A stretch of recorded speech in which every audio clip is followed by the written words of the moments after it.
Darkest Blood, Chapter 1. Red Eyes. This audiobook is based on the fantasy web novel of the same name written by Steven Bailiff. In the distant times when the sun still loomed over the vast lands of the ancient races north of the majestic mountains of the Ironmark, the land was pervaded by an aura of peace and harmony. Dwarves, fauns, and the Eldari lived in harmony, and their different races complemented each other in a natural symbiosis. They lived in accord with nature and its countless inhabitants, who were at home on land, in the air, and in the water. But one day, the lands were invaded by humans, driven by an irrepressible desire for power and new lands. The old races tried to welcome them, hoping to create a peaceful coexistence. But the humans, blinded by ambition and greed, soon showed that their ambitions went beyond the desire for harmony. Violence filled the air, and the land burned as the humans drove the ancient peoples from their homeland. The dwarves retreated deep into the rugged mountain ranges of the Ironmark, while the Eldari lost their connection to the nature and left the lands. The brave fauns who rebelled against the invaders were almost wiped out and departed for the vast forests to the east. People continued their quest for power and territory. Borders were drawn, kingdoms established, and centuries of war dominated human life. When an era of peace finally dawned, humanity was beset by the servants of darkness. Monsters, demons, and bizarre hybrid creatures invaded and terrorized the lands. The human armies joined forces with the powerful sorcerers to fight these terrible creatures. A major war was avoided, but the threat remained. The population blamed the sorcerers, who in turn blamed the rulers of the kingdoms, who in turn blamed the gods. In this dark time of uncertainty and accusations, the Demon Hunters Guild rose up. Independent and fearless, they confronted the creatures of darkness. But they were not the only ones who ventured out into the wide world to confront the evil. Mercenaries, sorcerers, and other shady characters joined the lucrative business of hunting demons, each with their own goals and motives. The lands were filled with an air of uncertainty, and the demon hunters walked a fine line between light and darkness, while the fate of the world hung by a thread in the stranglehold of evil. On that gloomy night, the moon hung on the horizon like a glistening crystal, casting its pale rays through the encompassing darkness. The eerie light accompanied the weary traveling merchant Leuven on his solitary journey.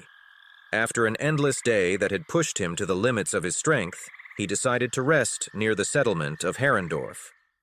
The sleepy village had little to offer, except for a few simple clay huts, a modest tavern, and a small marketplace where the local farmers, hunters, and other traveling merchants crowded together, hawking their goods. For Leuven, it hadn't been a successful day. The villagers occasionally inspected his wares, ranging from brass cups to silver plates. But most of the time, he only received skeptical glances. He had earned just enough money to buy himself a dry piece of bread and some water. Survival was of utmost importance in the modest village. The residents had limited resources and struggled daily to secure enough food for the next day. For them, the hunter's catch or the humble yield of the farmers were life-sustaining, keeping them from hunger and death. It almost seemed like a cruel jest to them when Leuven opened his wagon and proudly displayed his various goods in his expensive attire. Silvered spoons, brass cups, and golden plates adorned with various embellishments gleamed in the morning sun. But for the people of Herrendorf, who often went to bed hungry, such luxury was far from their reality. While Leuven's wares might impress people in a larger city, they did not reflect the simple living conditions of the villagers. In the end, he could only convince an older lady that the plate she had acquired would make a magical wedding gift for her granddaughter. However, the lady turned out to be quite skilled in negotiations, constantly driving the price lower. But even though the young man tried not to show it, his empty stomach forced him to give in and accept the few crowns. Leuven couldn't help but feel a little frustrated with his own skills. He knew he wasn't an outstanding merchant, but being undercut like that gnawed at his pride. Finally, the young man managed to light the wood he had previously collected into a campfire. The flames greedily embraced the wood, and the crackling of the fire filled his ears like a soothing melody. This modest triumph held a deeper meaning for Leuven, beyond words. He closed his eyes and inhaled the intoxicating scent of burning wood through his nose. In his imagination, he saw himself sitting in a sumptuous gentleman's room where the fire in the fireplace radiated cozy warmth. All his worries and troubles seemed to fade as he surrendered to the protective flicker of the hearth. But the harsh reality quickly caught up with him as the biting smoke entered his nose, triggering a coughing fit. His eyes burned, and tears welled up as he leaned back from the fireplace and wrapped himself in a warm blanket. With a sigh, he took a bite of his dry bread. It wasn't a feast, but it would at least satisfy his hunger for the evening. He had previously unhitched his faithful mare from the wagon so she could graze at the edge of the forest. He watched her eat for a while and felt very safe. The night was quiet, yet eerie. Only the crackling of the fire and the rustling of leaves broke the silence. Occasionally, he heard the rhythmic chirping of crickets, which sounded like a gentle melody in the darkness. Leuven was tired, but he felt a certain sense of comfort in the embrace of the fire. With closed eyes, he let his thoughts wander as he listened to the night's sounds.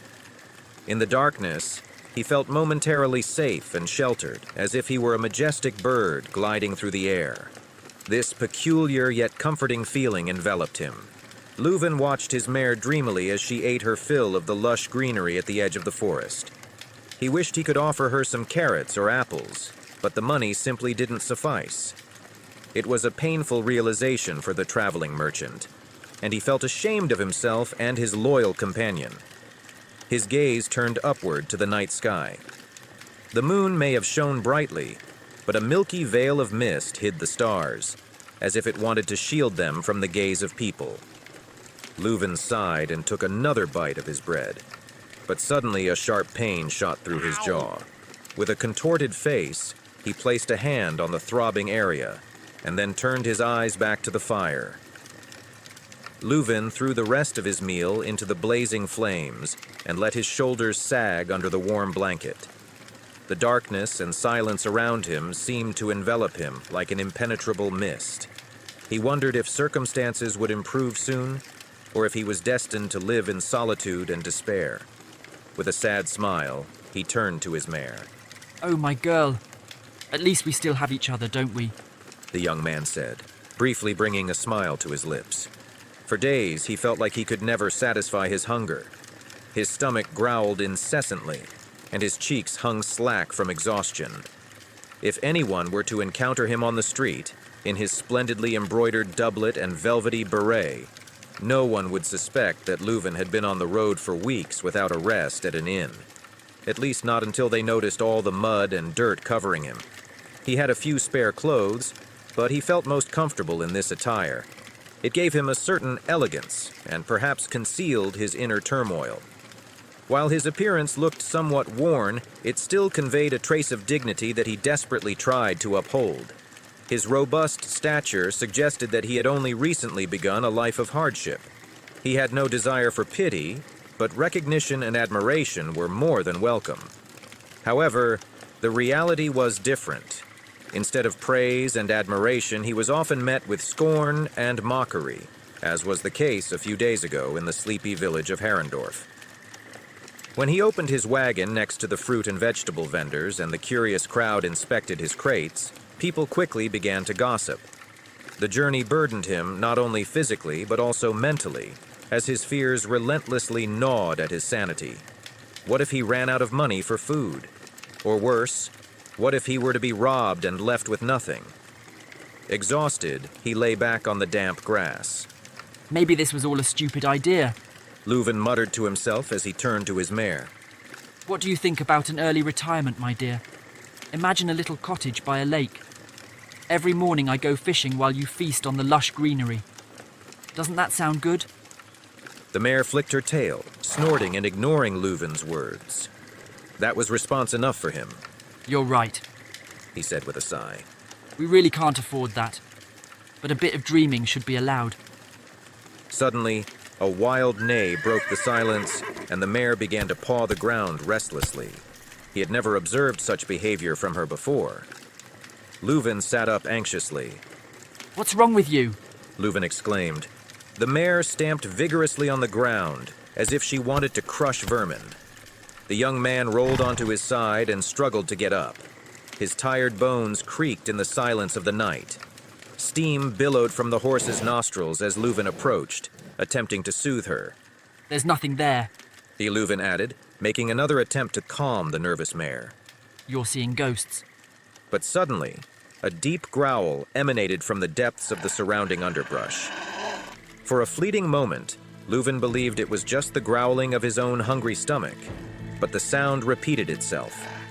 Now he was certain that something menacing lurked among the gloomy trees. His mouth filled with saliva, which he hastily swallowed. His legs began to tremble as the leaves in the undergrowth started to rustle. Something stirred there, and Leuven instinctively felt that it boded no good.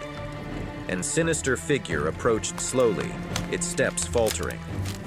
At first, Leuven mistook it for a wild boar, which would have been bad enough considering the danger posed by these powerful animals. The creature growled menacingly, revealing its sharp teeth, which jutted irregularly between the tusks. A sticky substance dripped from its mouth. Again, the mare puffed steam out of her nostrils, reared up with her front legs, and began to kick wildly. Another creature appeared behind the horrible one, opening its foul mouth. Leuven's legs trembled rapidly, while his upper body seemed frozen. The urge to flee pulsed in his head, but his body was not obeying his commands at that moment. The mare slammed her front legs onto the ground with deafening noise, shook her massive body, and whirled wildly. She threw Leuven to the ground and disappeared like a storm in the dark night, while her neighing still echoed in the young man's ears. Leuven bit his lip and slid slowly backward over the grass. Finally, his body succumbed to his instinct to flee, and with a powerful thrust of his legs, he rolled over the ground. His gaze wandered to his wagon. Could he reach his cart before the creatures got him? Would the cart even offer sufficient protection? Either way, he had no other choice. The further he slid back on the grass, the beasts took a giant step forwards. His back ached, his legs and arms were weak, but his heart raced in his chest. Suddenly, Leuven jumped up, and for a fleeting moment he felt the adrenaline coursing through his body. But this moment was short-lived, a blink in the darkness. A piercing pain shot through Leuven's back, paralyzing him. With a muffled groan, he began to stagger and finally landed in the dirt. He bit his lip, which began to bleed, while the ominous silence of the night enveloped him. He lay there, whimpering, spitting out leaves and blood from his mouth. So this was to be his end? It ran through him. He would be killed by wild beasts. What a pitiful fool he was. Not long ago, he had a roof over his head, a comfortable bed, and he didn't have to worry if the next day could be his last. Boredom might have plagued him, but he had been alive. Now he lay in the dirt, whimpering and filled with hopelessness. Leuven closed his eyes and hoped that the sinister creatures would quickly satisfy their hunger. He hoped that their greed for food would not make them play with him like a wild cat chasing its prey and leaving it to bleed to death. Behind him, the creatures began to hiss, and a barking sound emanated from their throats. He felt the cold breath on his neck, the saliva dripping onto his neck and slowly descending. Suddenly, the beasts howled loudly. Now it was time. It struck Leuven. Quickly. Let it be over quickly. The crunching sound of sharp teeth and the menacing growling had transformed into a wild howling that hissed through the air like a curse. The sounds followed an almost rhythmic pattern, as if they were part of an ominous symphony. Leuven opened his tired eyes and felt the dull pain in his body. He breathed heavily, swirling the dust in front of his face. But the most important thing was that he was still alive. The icy breath that had come threateningly close to him seemed to recede, just like the beasts that had surrounded him. Suddenly, a metallic clang broke through the silence of the darkness and sharpened Leuven's senses. A spark of hope flashed through his exhausted body. Leuven turned onto his back. A shrouded figure danced from right to left, while its cloak fluttered in the wind like the wing of a bat. The figure had attracted the attention of the beasts. Its sword flashed several times in the moonlight. One of the beasts dared a jump and howled in pain as the heel of a boot hit its face. The second creature wildy-barred its teeth and opened its sticky mouth. But with a skillful leap, the cloaked figure narrowly escaped the snapping jaws. The dark figure reared up, lunged at the creatures with his sword, and severed the first monster's snout with a powerful strike. Blood sprayed in all directions like a grotesque fountain of violence. The monster jumped wildly, like a beheaded chicken in its final convulsions, before finally swaying to the ground. A targeted stab in the back ended his suffering. The second monster scratched wildly with its hind paws and bared its dangerous teeth. A skillful jump, a swift sword stroke. The head of the monster, with its threatening eyes and sharp teeth, landed right next to Leuven, forming a demonic grimace. The monster's body whirled up sand and leaves as it fell to the ground. Leuven froze in fear as a piercing whistle sounded directly in his head. The threatening silhouette of the stranger slowly moved towards him. Blood dripped from the blade as the cloak blew gently in the wind. The stranger's eyes glowed red as he stood in front of the young merchant. Leuven's vision blurred as the dark figure grabbed his arms and pulled him up. Suddenly his mind became clear. His heart was beating hard and his legs were still shaking slightly. But Leuven gradually realized that the danger was over and that he was safe now. Thank you, sir. Leuven stammered, brushing the leaves from his robe as his racing heart calmed down. He dared to look under the hood that covered the stranger's face. The stranger's eyes glowed devilishly red, and the look penetrated deep into Leuven's mind. You are... The young merchant snorted before taking a step back. Please, take what you want, but spare my life. He whined. The mysterious figure showed no emotion. Leuven slowly recognized the distinctive features of a man beneath the hood. He seemed a little older than Leuven. Please, sir, please. So the young merchant howled softly, his face twisted as if he feared death. I'm not after your belongings. The stranger replied calmly. Leuven's face visibly relaxed. You're not? He finally asked, confused. No. Then what do you want? The stranger looked deeply into the young merchant's glassy eyes. Nothing at all. I happened to pass by. You're lad, it seems to me. Oh, Ren, I thank you. Leuven replied in surprise and took a deep breath. I was afraid roast creatures would eat me alive. The stranger looked at him seriously. I'm sure they would have done that if I hadn't turned up. He examined the dead monsters with critical eyes, making sounds of surprise as he bent down to one of the beasts and rolled it aside. I'm Leuven. Said the young merchant. Leuven Handsome, from Ochtenberg. And you, sir? Leuven the Handsome from Ochtenberg. The stranger asked suspiciously for a moment, then clicked his tongue and looked at Leuven as he stood up and wiped the dirt from his hands. Yes, sir, yes. Leuven Handsome. You can call me Evan Dawn, but I'm not a sir. Enough of the formalities. The stranger turned away from the creatures, crept like a ghost toward the crackling campfire, and sat down to warm his hands. Leuven cautiously approached his rescuer. Evan Dawn. Well, I'm very pleased. You're traveling to Ravensburg, right? I can't do without my girl. Evan kept a straight face. It seemed like he didn't even blink. She will return. Confused, Leuven stared at the stranger, processing his words in his head. Well... The merchant smiled mischievously. She definitely got a shock when those, beasts showed up. Carricks. They are called carricks. Carricks? All right, then those carricks showed up. I'm very worried about her. Sit down. The mysterious man ordered almost imperiously. She will come back, for sure. Yes, well, I don't know.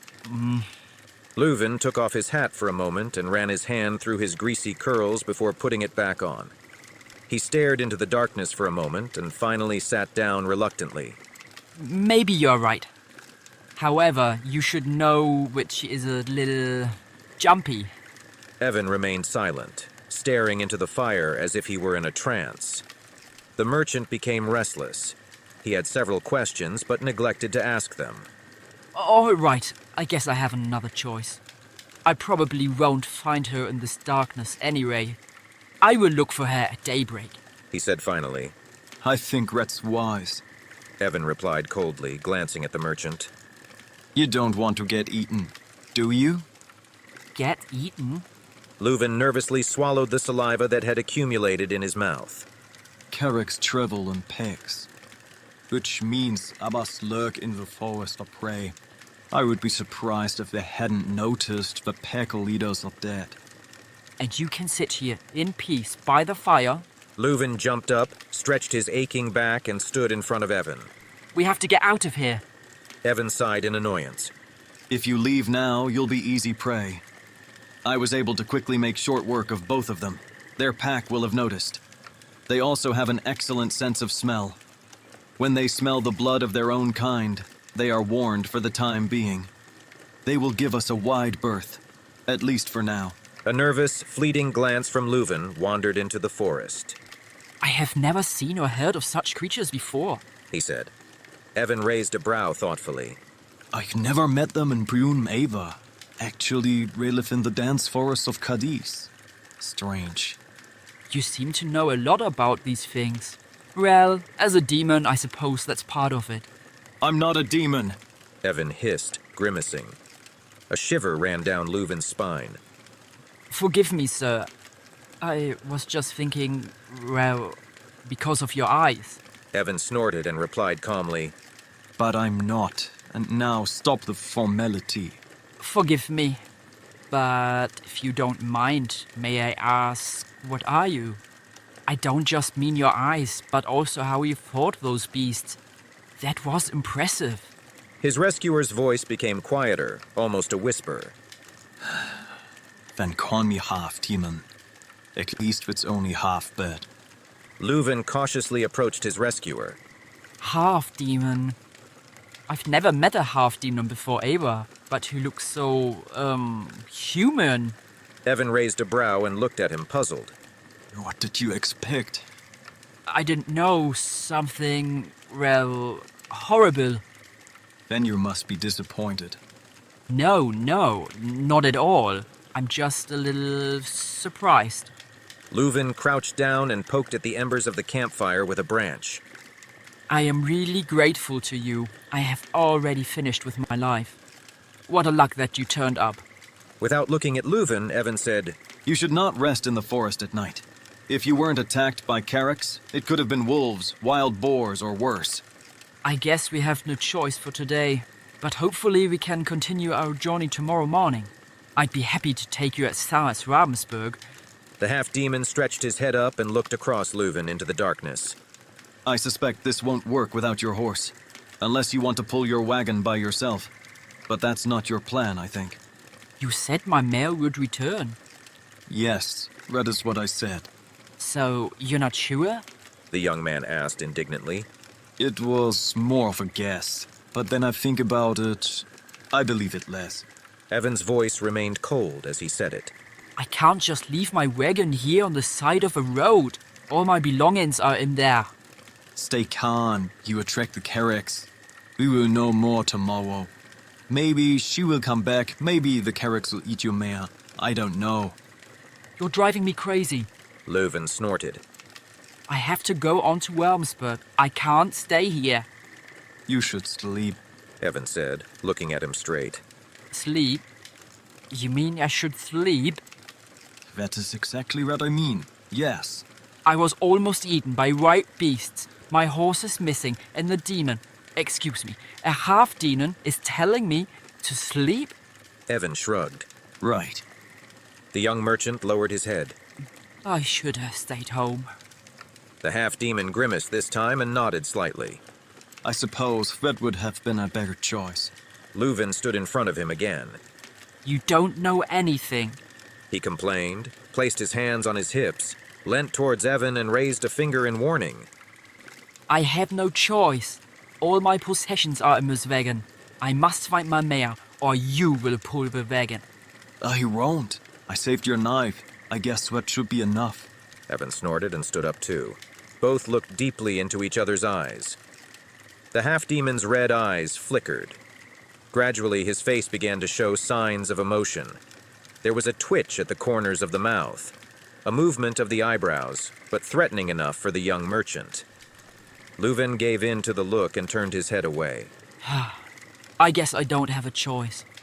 I'm going to sleep for a few hours, but as soon as the sun comes up, we will look for my mare. Rest something else. The half-demon interjected. What do you mean? The young merchant looked irritated. There's a castle nearby. The castle? Leuven put a finger to his chin thoughtfully. Oh yes, Heron Castle. Lord Johann Dangerous, but how could he help us? I have heard he has a problem. Evan replied, sitting down by the fire again. Rumors say that the poltergeist is working havoc on his property. A ghost? Leuven's hackles stood up. A poltergeist, yes. Evan scowled. Apparently, he visits the house's staff and their dreams and drives them crazy. The Lord should not be spared either. The half-demon grinned eerily, then all of a sudden his expression became impassive again. But maybe that's just some jokes people tell each other. How is that supposed to help us? Asked the young merchant. He could show his gratitude. Maybe he can make sure you get home unharmed. Evan replied. But I don't want to go home. Leuven protested again. It's your decision. The half-demon's expression became ghostly. But if there really is a ghost, get ready for horror. Your worst nightmares could come true. Leuven swallowed. My worst nightmares? Oh yes. Horrific creatures lurk in the shadows. They destroy you from the inside out, darken your senses, drive you astray. The half-demon turned his face away.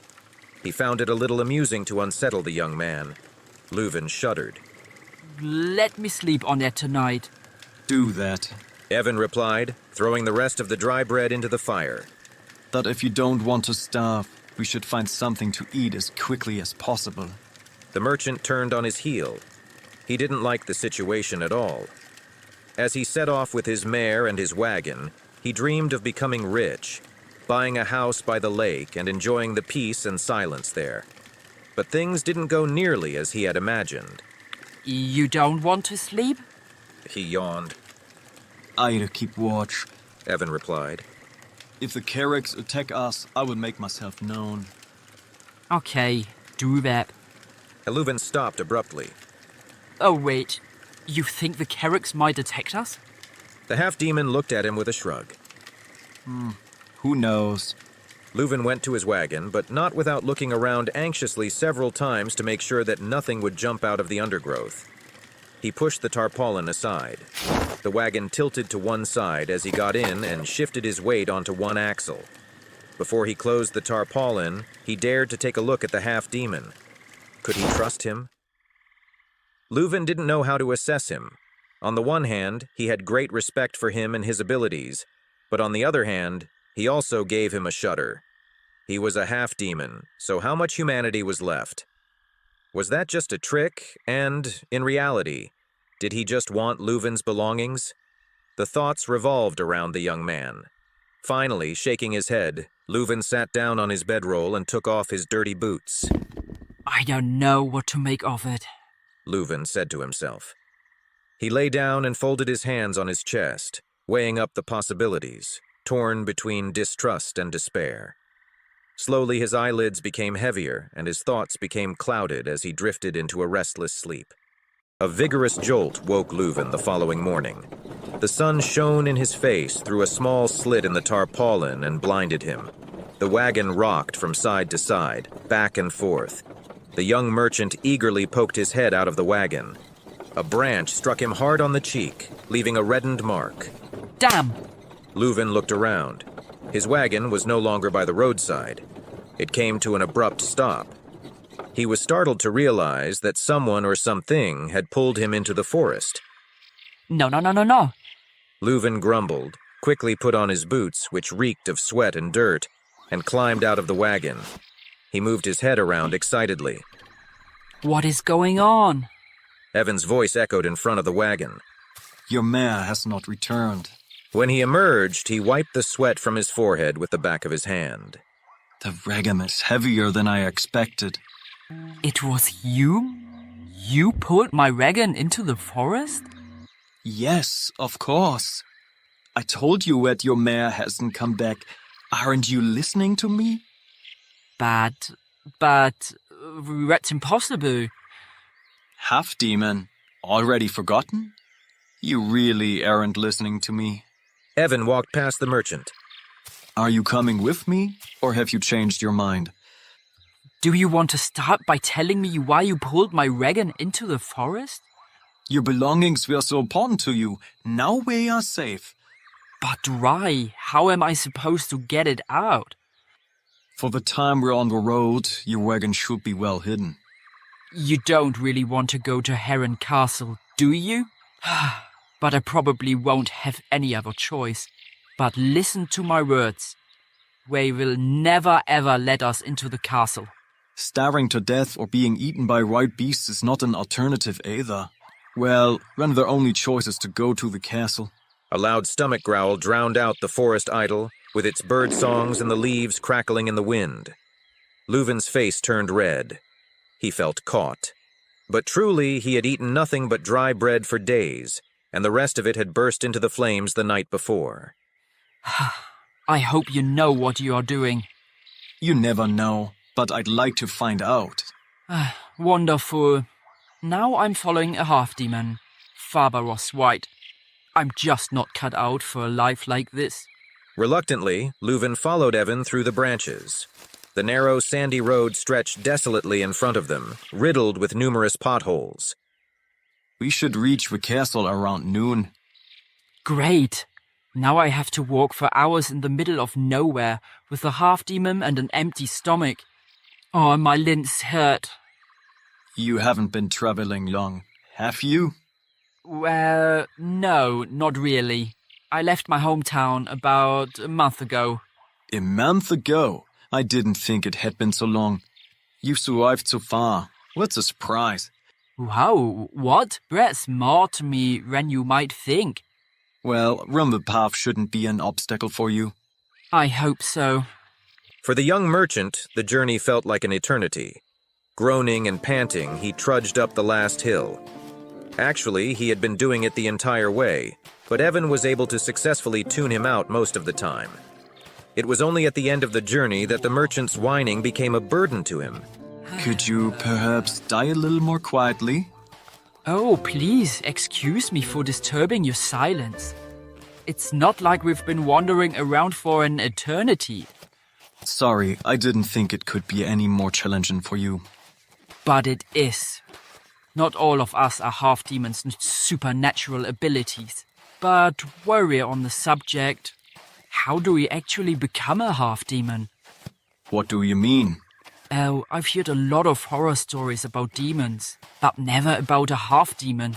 Can it really be true? I am the living proof. Yes, but as I said before, you look so human. Were you born as a half-demon? How does it work? Evan stopped and turned to Leuven with a serious look. Of course not. I was a human, just like you. Maybe not exactly like you. And, what happened? If you really want to know, my heart was whipped out. What? Don't look like that. It's just the way it is. The heart of a demon beats in my chest now. I'm anything but thrilled about it myself. So, it was not your choice? Of course not. Nobody wants something like that. If anyone does, then he's an idiot. And that's enough of the questions. We'll be there soon. Evan walked on. After a while, the half-demon spotted a tower between the treetops. Ray, this. He didn't seem to be off the trail in any way, unlike Leuven, who was breathing heavily with his hands on his knees. Finally, it's about time. I thought I was going to die. You managed. Be proud of yourself. Oh yes, that was a piece of cake, wasn't it?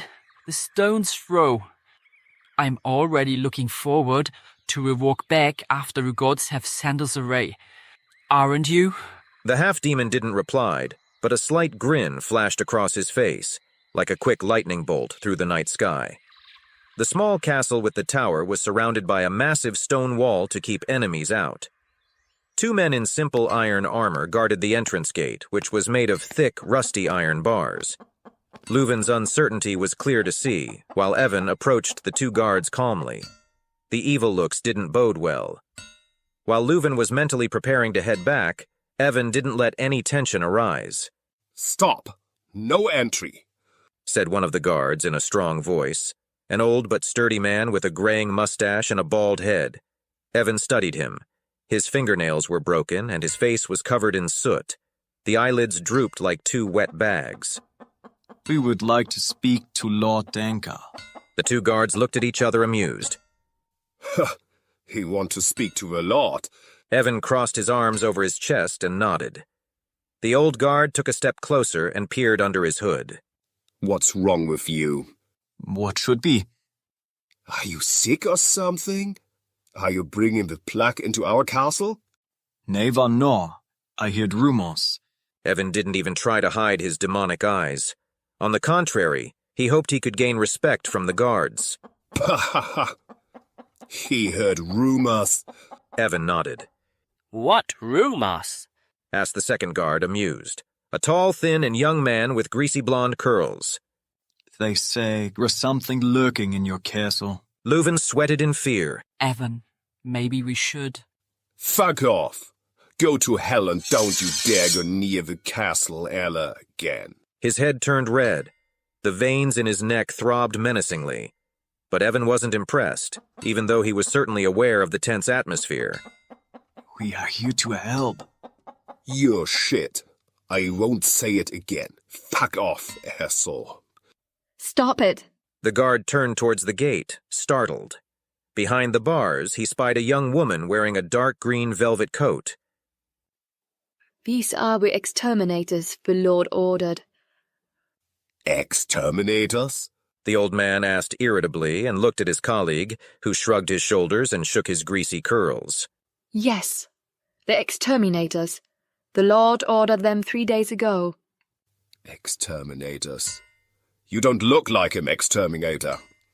What does an exterminator look like? The guard looked past Evan and surveyed Leuven. At least, not like this. How many exterminators you have met? The old man clicked his tongue, lowered his sword, and looked at the young woman behind the gate. Are you sure? I am. I warn you. If you bring us harm, your heads will roll before dusk. Leuven's heart sank. What have I gotten myself into? He thought to himself. His knees were shaking, and his head was hurting. This was clearly too much for him. First the Carracks, and now they were in trouble with the guards of a nobleman, albeit of a lower title. Evan nodded and looked meaningfully at Leuven. Open the gate! The old guard called. The gate opened with a loud metallic sound. The half-demon entered the castle courtyard, closely followed by the young merchant. In front of the castle there were buildings typical of a small castle. A barrack for the guards, a barn, a horse stable, a chicken hedge, and a small shelter under which the blacksmith did his work. The castle itself was very old. Leuven knew the stories about Heron Castle. It was a fief granted by the King of Brunnen. It had been in the Danker family's possession for generations, but only as long as they were loyal to the ruler. The king had the right to hand the castle over to another vassal of the Kingdom of Brunnen at any time. There was the brick main house and the tower that they had already spotted from the distance. Evan looked at the young woman. Thank you, but I hope you know that we are not who you think we are. Ezen, what are you doing? Can't he even keep his mouth shut? He continued in his mind. It seemed like he was desperate to get into trouble. The young woman laughed and tossed her black curls to the side with a swing of her head. Oh yes, I was waiting for you. You were waiting for us? Rather unlikely. How would you know about us? Ezen, please stop. Well, I've seen it. She said, looking at the half-demon with her deep blue eyes. You have seen it. Yes, I've seen it, I dreamed about you a few days ago, but I have to admit that I didn't see your companion in my dreams. Ah, you are a seer. Marie de Boer, I'm pleased to finally meet you. I didn't know if it would actually happen, but I'm even more pleased. Evan. And your friend? I am Leuven. I really didn't see you in my vision. But what I see is always changing. Time doesn't stand still. What does a seer do in a castle? The Lord asked for my help. I assume you're here because you've heard rumors of a ghost. They are true. The Lord sent for me to help him with the plague. And then? Would you have convinced her to move on? Become friends with him? Sing songs together? Don't be so rude. That's fine. I'm used to people not taking me and my talents seriously. But I'm sure I can convince you of my abilities, just like I did with the Lord. I'm sure you saw that in your dreams. Come on, it intuition. She stretched out her arm with a grin. Come, I will introduce you to Lord Denker. But be careful, the steps are slippery. They entered the small castle via a narrow stone staircase and a wooden door. Indeed, the stone steps had become slippery from the morning thaw. Leuven almost slipped. He saw his face already lying in the horse manure as he clung to the castle wall in terror. A narrow hallway stretched out in front of them. The furnishings were rather sparse. There was neither a carpet on the floor. Oil paintings of landscapes hung on the walls. Nothing special in Evan's eyes. Even Leuven didn't seem impressed by the furnishings. The gray stone walls were cold and exuded an oppressive atmosphere. The corridor led to the dining room. A massive wooden table with space for up to 10 people stretched out in front of them. Leuven could imagine that banquets had often been celebrated here. Opposite of them was the fireplace, and above it hung a picture of a young knight with golden hair in shining armor. He sat proudly and reverently on a white horse. Wait here, said Marie, and disappeared through a door next to the fireplace that apparently led into the tower. Evan nodded and inspected the large room. Bare walls, a few paintings, nothing that reflected the grace of a lord, except for the painting of the young knight. His eyes finally fell on something else, something small and black. On the mantelpiece, he discovered a small box, perhaps 6 inches long. It was decorated with a half-relief depicting various stylized animals and other creatures that were difficult to recognize. The half-demon recognized a deer and a wolf. The other were unfamiliar even to him.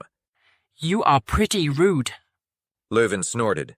Evan looked at him puzzled and stepped away from the fireplace.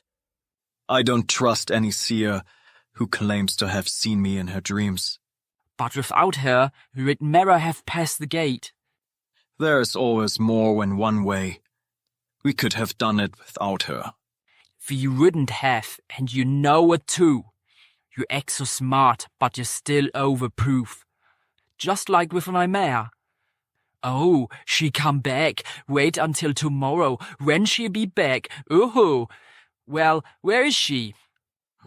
Shut up. No, you don't shut me up. Please ring yourself in as soon as the Lord enters. Yes, I will behave respectfully towards the Lord. And Marie? What should happen to her? Leuven looked at him intently with wide eyes. Ren, I be respectful towards her too. Empty phrases or the truth? Leuven couldn't estimate it, but he hoped they wouldn't get into any trouble. The large door next to the fireplace opened. Marie entered the dining room. Behind her appeared a stocky man with disheveled, medium-length gray hair and a partially braided beard. He wore a robe typical of the lower nobility, a dark green shirt with gold-colored decorations and black, wide trousers. The brown boots were freshly polished. The man looked tired, like he hadn't been able to sleep for days. Leuven looked at him and then looked at the painting above the fireplace. He was sure. The painting showed the Lord, albeit in his younger days. Evan looked confidently at Leuven. I'm running you. So, you're a run who Seer was talking about. said the Lord. It seems so. Evan replied coldly, receiving a light nudge from Leuven's elbow. It seems so, my God, the half-demon corrected, glaring at the merchant. Very well. Has Madame de Bourg explained what happened? Asked the Lord, plopping down on a wooden chair that was standing at the dining table. The legs of the chair cracked under the strain. Not yet, my lord. I didn't want to get ahead of you. Well, then, what do you want to know? Everything. Start from the beginning, tell us a middle, and then the end. Jeez, you promised. The half-demon's uncouth manner visibly got on his nerves. In front of a peasant, he could behave as he wanted, but in front of a lord, regardless of rank, society, and etiquette, demand respect. My lord, forgive me. My colleague is a bit rude. My theory is that he fell on his head as a child. The lord grimaced and looked first at the half-demon and then at the merchant, in his noble but completely dirty clothes. He glanced briefly at the seer. And you are sure of this is the one you saw in your vision? Yes, my lord, I'm sure. I had imagined it differently. What's wrong with your eyes? Are you sick? Are you bringing the plague to a court? My eyes? What should happen to them, my lord? Well, your eyes look strange. Yet you've caught something. No, my lord. But then, what is it? That's not normal. Madame de Bourg, that's not normal, is it? Oh, you mean the color of my eyes? Yes, but of course. I mean the color of your eyes. I'm from the south. And red eyes are common in the south? Not usually. They are rare there too. But whether brown, blue, green, or red, they are just colors. If I remember correctly, I once knew a prostitute who had gray-yellow eyes. I hadn't seen that before ever. It's okay, it's okay. It shouldn't interest me any further. Did you know? The cannabis doesn't actually exist. The druids of a shepherd's tree are said to have started this rumor to see whether people would buy this house. In reality, the cannabis is just a shade of green. Interesting, isn't it? Punitive looks hit Leuven from all sides. Embarrassed, he took a step back. And the chatterbox? You doesn't tell me about him. My lord, this is Leuven. He is a companion of Mr. Dawn. Unfortunately, I didn't see him in my vision. You haven't seen him? Right. He doesn't look dangerous. My lord, we have come to solve your problem. The sooner we start, the sooner I can free you from this. Tell me what you know, and we will be on our way again soon. I tell you what happened. It started a few weeks ago. At night, the horrifying scream echoed throughout the castle. Everyone woke up from it. As it turned out, this came from our maid Yvette. She was really upset and thought she had seen a ghost. That's all? Of course not. We found her in the basement, in the pantry. She said she wanted to check the supplies for winter so she could place the orders for the next few weeks. Suddenly, a girl stood behind her. A girl? Yes, a girl. But not just another brat. Yvette claimed that the girl had no eyes. It only had 2 bleeding cavities, at least. That's why my maid fought. But we didn't believe her, at least at that point. A fantasy, it seems to me. Yes, that's exactly what we thought. But since then, it has happened more often. Not just Yvette. Several of my servants claim to have seen something eerie, sometimes in the pantry, sometimes in the horse stable. Even the horses neigh hideously at night. Besides, these dreams plague us. Keep talking. How about dreams? Each of us has dreamed of his girl without eyes. Evan looked at Marie. Did you see her too? The seer nodded sadly. Listen, these dreams, I fear surreal. One night, I woke up and you girl suddenly, cut off my breath and pushed my arms into the bed. But then, as if nothing had happened, I woke up again and was lying in bed next to my wife, who was sleeping peacefully. I didn't even know if it was a dream or real. Sometimes powerful dreams can manifest in our minds. Nothing indicates a ghost yet. Lord Danker looked at Marie, who answered him with a sad nod. Then, look at this, he said to Evan and showed him the burn marks on his wrists. Red prints like those of little fingers. Huh, of course. That changed everything. Marie placed her hands on the wooden table. It's not my imagination. Everyone here in the castle has seen the girl before. They dream of her. They fear her. I can fear her presence too. Does everyone have the same dream? Not that I know. It is usually associated with something personal. For example, I dreamed of my mother standing by the fireplace, making soup. Suddenly, she was gone, and the girl jumped out from another table, with their empty eyes and sharp teeth. Before she gave me these scars, I was also dreaming of something else. I rode into battle on a white horse. To my left and right were men fighting each other. It was pretty confusing. She stood there in the middle of the banter. Nobody seemed to notice her. Only I could see her. Then she jumped at me. I woke up and she pushed me deep into the bed. Yes, that's how it was. So it can jump into dreams, but it can also manifest itself in the real world. So it wasn't a dream? Do you have any idea what kind of ghost there could be? The succubus has such abilities. As a rule, she only looks for men who she can drive crazy, but in this case, men and women alike are not spared. Maybe a succubus and incubus pair, but it's unlikely. What? Succubus.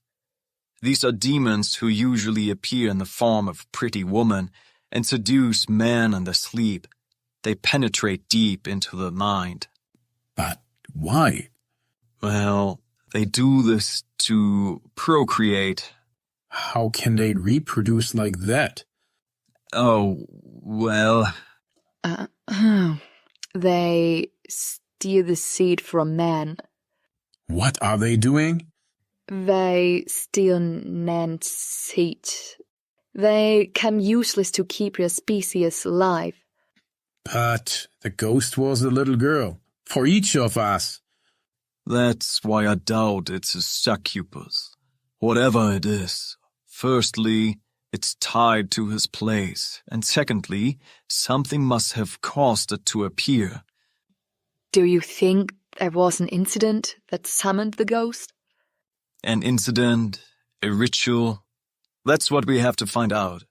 Very well. Get this thing out of my castle. Madame de Bourg, you will help these gentlemen. If you need anything, you can ask Remer. Danker raised his index finger admonishingly. And you, feel at home, but not too much, please. You can have a room, and I think fresh clothes wouldn't be a bad idea. Remer! After a moment, the door next to the fireplace opened. A slender, middle-aged man in a neat but not overly elegant robe entered the dining room. Yes, my lord. Then there, redress the two gentlemen and wash her clothes. Give them a bath, too. But of course, my lord. Everything is already prepared. If a gentleman permit, I will show you your own. You can change your clothes there. We will wash your armor and robes carefully. Is the lemon okay with you? Oh, please don't do that. Do you have lavender? I think it makes the laundry smell better. Please, no. Of course, sir. if you want to follow me. Vermeer held the door open for the two of them. They circled the long wooden table. Evan stopped next to Marie. We should discuss our next course of action. Go and get ready. In the meantime, I'm sure I know more. We will meet back here in an hour. Take your time. Leuven bowed before following the half-demon. Lord Danker, my friend and I, we thank you for your hospitality. I promise we'll find out what's going on in your castle. Perhaps his words were more to boost his own confidence, or was he trusting too much in Evan's abilities? The answer remained hidden from him, but he fervently hoped for a good omen. Yes, I see. Do what is necessary. I am going to rest for a few more hours. We postpone lunch until the afternoon. Then there, please inform the cook. Vermeer nodded and continued to hold the door open for the guests with one hand. Are the gentlemen all ready?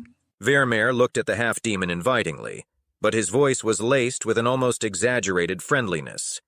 May I ask what's for lunch? Evan grabbed Leuven by the collar and pushed him past Vermeer into the hallway to the chambers. Hey, don't be so rough. Vermeer closed the thick wooden door behind him after bowing to the Lord. Danker turned to the seer with a tired look. Do you think he's the right one? I think so. Yes, I've definitely seen him. However, I have to admit that there was more. My vision was a bit blurred. You look very worried. No, my lord. It always takes a bit of interpretation when you have visions. Keep a close eye on him. I feel uneasy at the thought of letting a half-demon roam free in my castle. My wife must not find out about it. You are responsible. Do we understand each other? Of course, my lord. Ha! He swam himself. Does he think I'm a fool? My lord, I don't think this was mean as enough for. I just guess he's tired of having to explain himself. I don't think much of his kind, but as long as he is beneficial to me, he should do what's necessary. I understand. But I still see some humanity in him. One drop of demonic blood is enough to lose all one's humanity. As far as I'm concerned, Dunn can also run through his veins. If he is a help to you, let him do his work. If he fails, he will die. And if he doesn't fail? My lord? Perhaps I let him live then. But Marie, it should be clear to you that you shouldn't fail either. The fear was clear on the seer's face. Nevertheless, she put on a confident look. We will not fail. I advise you. Danker left the dining room through the door next to the fireplace. With a bang, it fell into the lock. The seer remained standing at the large table for a while. Her fingernails dug into the tabletop, and she bit her lower lip sore. Damn, she thought. I saw him, I'm sure. But he was different. If my dreams punish me for lying, then it will mean my death. The seer stretched her back and let her long black curls fall down her neck. Okay, that happens. Dreams are just interpretations. They can blur into each other. That they probably be it. That must be it. She was unsure. Her dreams occasionally played tricks on her, but usually her life didn't depend on them. That was the big difference. But she was clever. She had been preparing a plan to escape the castle for days. She knew the duty rosters of the valets by heart, and when the guards changed in the castle and at the gate, she also knew that. For a moment, the seer remained at the wooden table to organize her thoughts, then she also left the hall. The guest room was just as simply furnished as the part of the castle Evan and Leuven had explored so far. Only the large green banners bearing the emblem of a majestic deer adorned the bare walls and brought a touch of color into the room. The banners flew throughout the kingdom. For centuries, the deer on a green background has been the coat of arms of the kingdom of Brunnen. Two impressive beds made of solid wood complemented each other harmoniously with the cupboards and dressers made of the same wood. Evan suspected oak, even though he wasn't very familiar with wood types. Leuven was impressed as he sank onto one of the large beds. That's nice. How I missed sleeping in a real bed. For him, it was pure luxury to be able to swap his sleeping roll for a bed after a month. He snuggled against the pillow. You could afford a bed? I thought you were a poor merchant. It may surprise you, but yes, I had my own bed. Who do you think I am? You give me the impression of a poor merchant. Leuven puffed out his cheeks. The urge to say something was strong, but he made no comment, letting the air leave his mouth and stretching his arms and legs on the mattress. Well, gentlemen, you will find fresh clothes in the closet. You should find something suitable. We have a certain selection for our guests. Your armor and robe will be picked up by one of our housekeepers and taken to a laundry room. In the next room, the man will find 2 rush tubs. Warm water has already been filled in. You seemed well prepared for guests. That is also part of my job. Madame de Boer also instructed us. She seems to see a lot, but she hasn't found your ghost yet. Well, she reported your arrival, and now you are here. So far, she has shown no doubt about her abilities. If the gentlemen have no further wishes, I will withdraw, said Vermeer, turning on his heel before Evan asked him a question that almost paralyzed him. And, lad, did you see the girl? A cold shiver came over Vermeer. I do not understand, sir. The Lord mentioned that nearly everyone in the castle saw the girl. Where and when did you see her? The chamberlain turned back to Evan, looking tense from beneath his bushy eyebrows. In the stable, sir. About 5 days ago. In the stable? Really? It was early in the morning, and the Lord wanted to ride. So I prepared his saddle. Then, suddenly, I felt an ice-cold touch on my neck. The silence became oppressive. The horse neighed, only to fall silent again the next moment. I dared to take a look. What did you see? There was this girl who tore the horse's leg and devoured it in front of me, right in front of my eyes. When it noticed I was watching it, it dropped its leg and slowly turned to face me. It was horrible. Her empty eye sockets. I can still see her in my mind. She began to laugh, a laugh that grew louder and more insane. My ears were already hurting from her mouth. And then, yes then, she opened her mouth and showed me her sharp fangs. So she attacked you too? Vermeer looked at him in shock and pushed his collar aside. The deep bite wounds were still clearly visible. The half-demon inspected them in amazement. Then, if you will excuse me, if you need anything else, call for me. Evan nodded his thanks. When the valet left the room, Evan could barely stand still. He touched his chin thoughtfully. What's going on? I do not believe that we are dealing with a simple ghost. So, succubus? Succubus. But no, it was early in the morning. A succubus appear at night when people are sleeping, so we can have an easy time. We are dealing with something far more dangerous. It attacks people. I can't see a pattern, but there must be one. Is it more dangerous than a demon stealing your seat? Shut up. No, perhaps a vengeful ghost. Then there definitely has to be a trigger for it. Something related to a little girl. But it could also be a changeling. Oh, even it would be an apparition and couldn't penetrate dreams. You really have a lot of knowledge about these things. I've encountered some demons and ghosts too. Are ghosts real?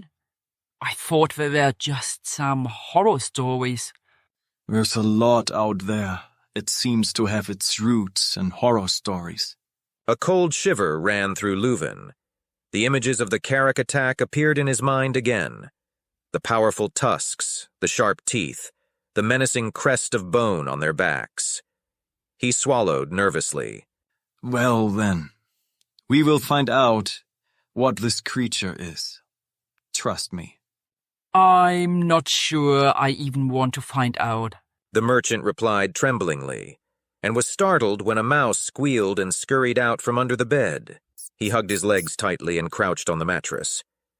They really need an exterminator. Don't act like that. The half-demon hissed and walked to the small window. A large forest stretched before his eyes. He could only imagine how long their path to the castle was. Leuven got up from his bed and staggered to the closet. The bath would definitely do us good. But let's see what we have here. He rummaged through the entire closet before pulling something out with sparkling eyes. Well, we have something suitable for you. The half-demon stared at him, irritated. Leuven pulled out a long lime-green dress with a plunging neckline and embroidered sleeves. Bassett. Surely that looks good on you. That's not your taste. Nah, neither hips nor breasts would find room in it. The merchant hung the dress back in the closet and brought out something more suitable for the two of them. I think that should work. The half-demon looked puzzled at the gold-embroidered green shirt and the black trousers with leather lacing. I feel more comfortable in my armor. Leuven did not respond to his words. Instead, he waddled to the next room.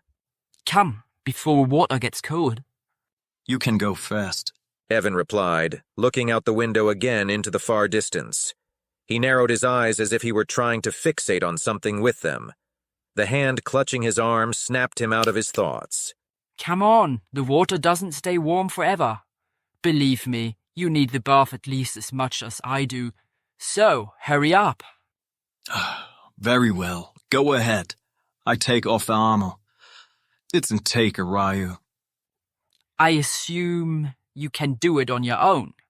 The merchant shrugged his shoulders indifferently and pursed his lips unsightly. I definitely won't miss out on the warm water. My legs and back hurt, which will definitely be good for them. But come right away. I don't want to offend you, but you smell like a horse.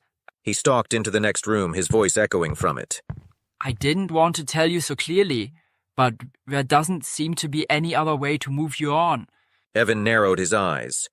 Why damn, why did I take him with me? It would have been best to leave him in the forest. He knew the answer and took a deep breath. I should stop always trying to save other people's lives. Did you say something? I said, forget it. He loosens the strap on the second bracer and places them both on his bed. He took his time removing his armor. In the meantime, Leuven began singing a few songs and splashing wildly in the water. The half-demon could truly imagine better places he wanted to be at this point. He wrapped a towel around his waist and followed the young merchant's off-color chants into the next room. Leuven looked at the half-demon with wide eyes as he spotted his shoulder-length matted hair. Ha!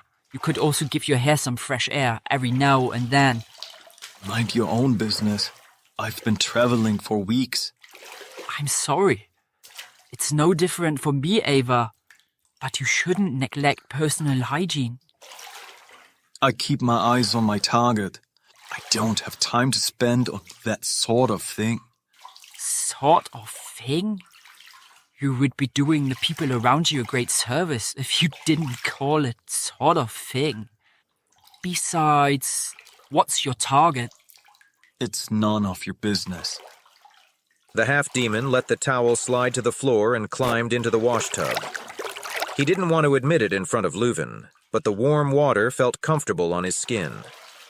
Evan felt the relief in his whole body. He almost let out a relaxed sigh, but managed to suppress it.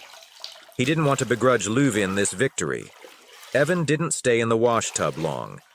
He rubbed his arms, legs, and back with a brush and quickly washed his face and hair. Then, he got out of the tub and put his towel back around his waist. That was Craig, remarked Leuven, who was lying relaxed in the tub next to him and had obviously overdone it with the soap. White clouds of foam spilled over the edge and spread like moss on the stone floor. I washed, didn't I? You shouldn't stay too long, Ava. Otherwise, you shrink. Don't worry. There's enough body mess. Evan dried his tangled hair with a second towel and inspected the fresh clothes on his bed. That didn't really suit his style. If he couldn't feel his armor on his body, he preferred simple clothing. The more inconspicuous he was, the better. But in a lord's castle, it probably didn't matter anyway, he thought, until he smelled the lemon scent and his face grimaced. He hated the smell of lemons. At that moment, there was a knock on the door, tearing him out of his thoughts. He opened it gently and looked around the hallway in front of him. No one was to be seen. He was about to close the door again when a high, albeit quiet, voice rang out. Here, below. Evan lowered his gaze. In front of him stood a dwarf with medium-length hair and large, buggy eyes. She smiled kindly at him. I was asked to get you clothes. But sorry, I'm obviously disturbing you. Evan looked down. He had almost forgotten that he was only wearing a towel.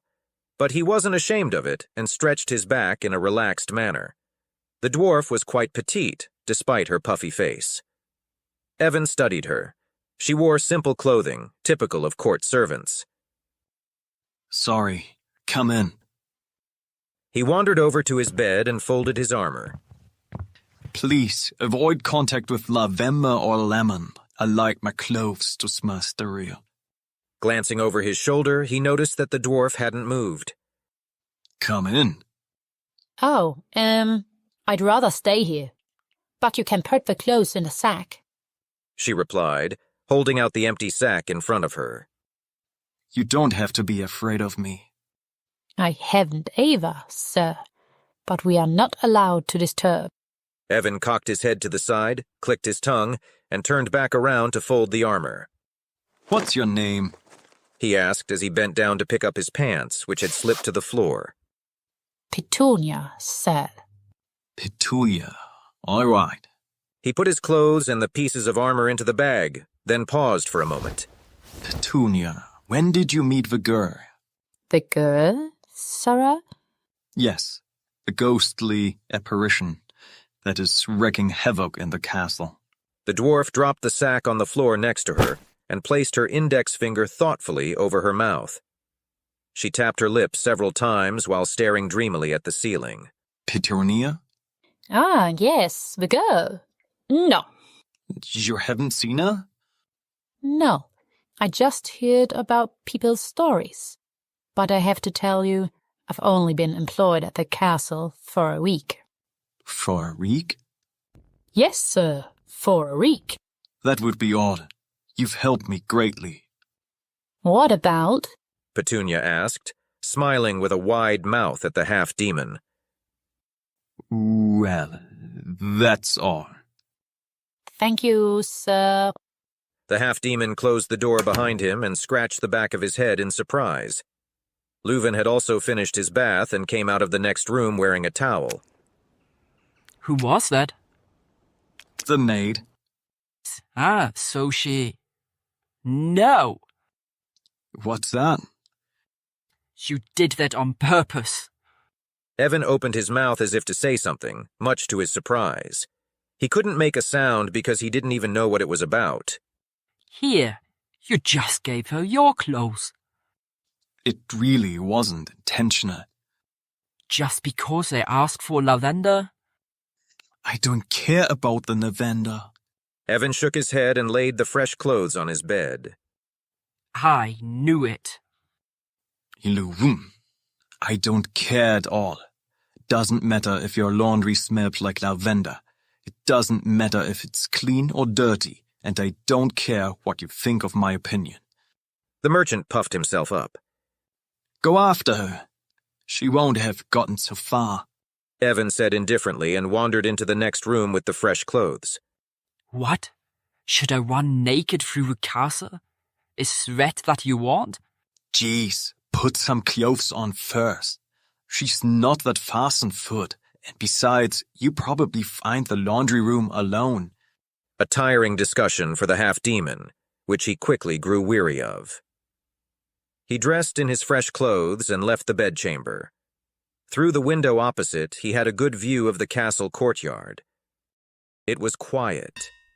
Only the resounding echoes of the blacksmith's hammer on the anvil reverberated across the courtyard, accompanied by the hushed chatter of two servant girls who were evidently avoiding their duties. Evan continued his stride until he reached the dining room. Marie had already taken her place at the noble wooden table. She rose when she noticed the half-demon. You look good. It scratches a little.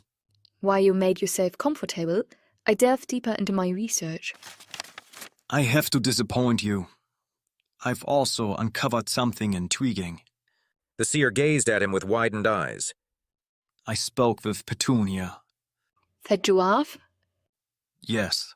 She has never seen the girl, neither in her dreams nor awake. That means that... That doesn't mean anything. Just because the girl hasn't appeared to her, yet doesn't mean she be spared. I think otherwise. What makes you think that? She's been at the court for a week. The ghost first appeared a week before that. So you believe she was spared because she arrived at court later? You didn't see that, did you? But it could also be a coincidence. I have also seen the girl and have only been here for a few days. A sloppy approach. There are no coincidences with ghosts.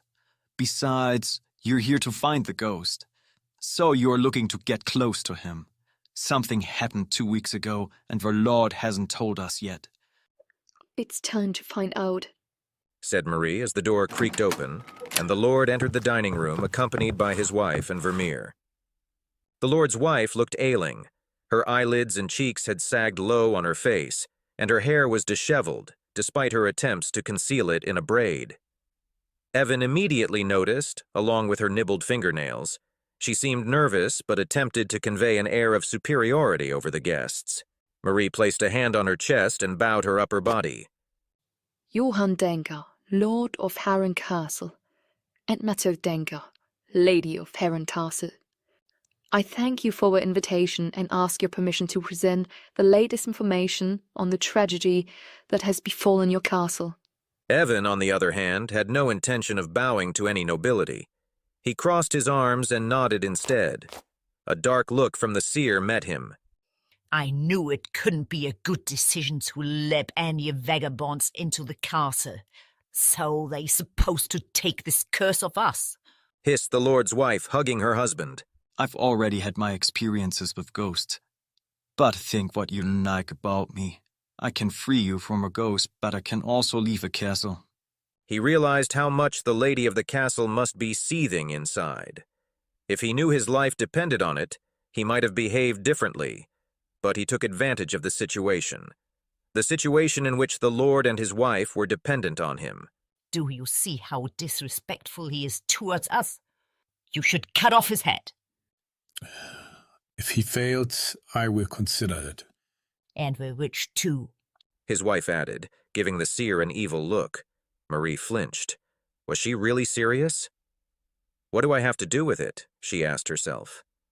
The Lord broke the tense mood. Well, I'm curious to see what you found out, Madame de Bourg. Thank you, sir. I spoke to the servants. The apparition started 2 weeks ago, didn't they? The Lord nodded. But we read 2 other servants at the court at that time. Is it also correct? The thieving Magda and the clumsy stable dog. Yes. What about them? Her voice vibrated menacingly. Evan studied her.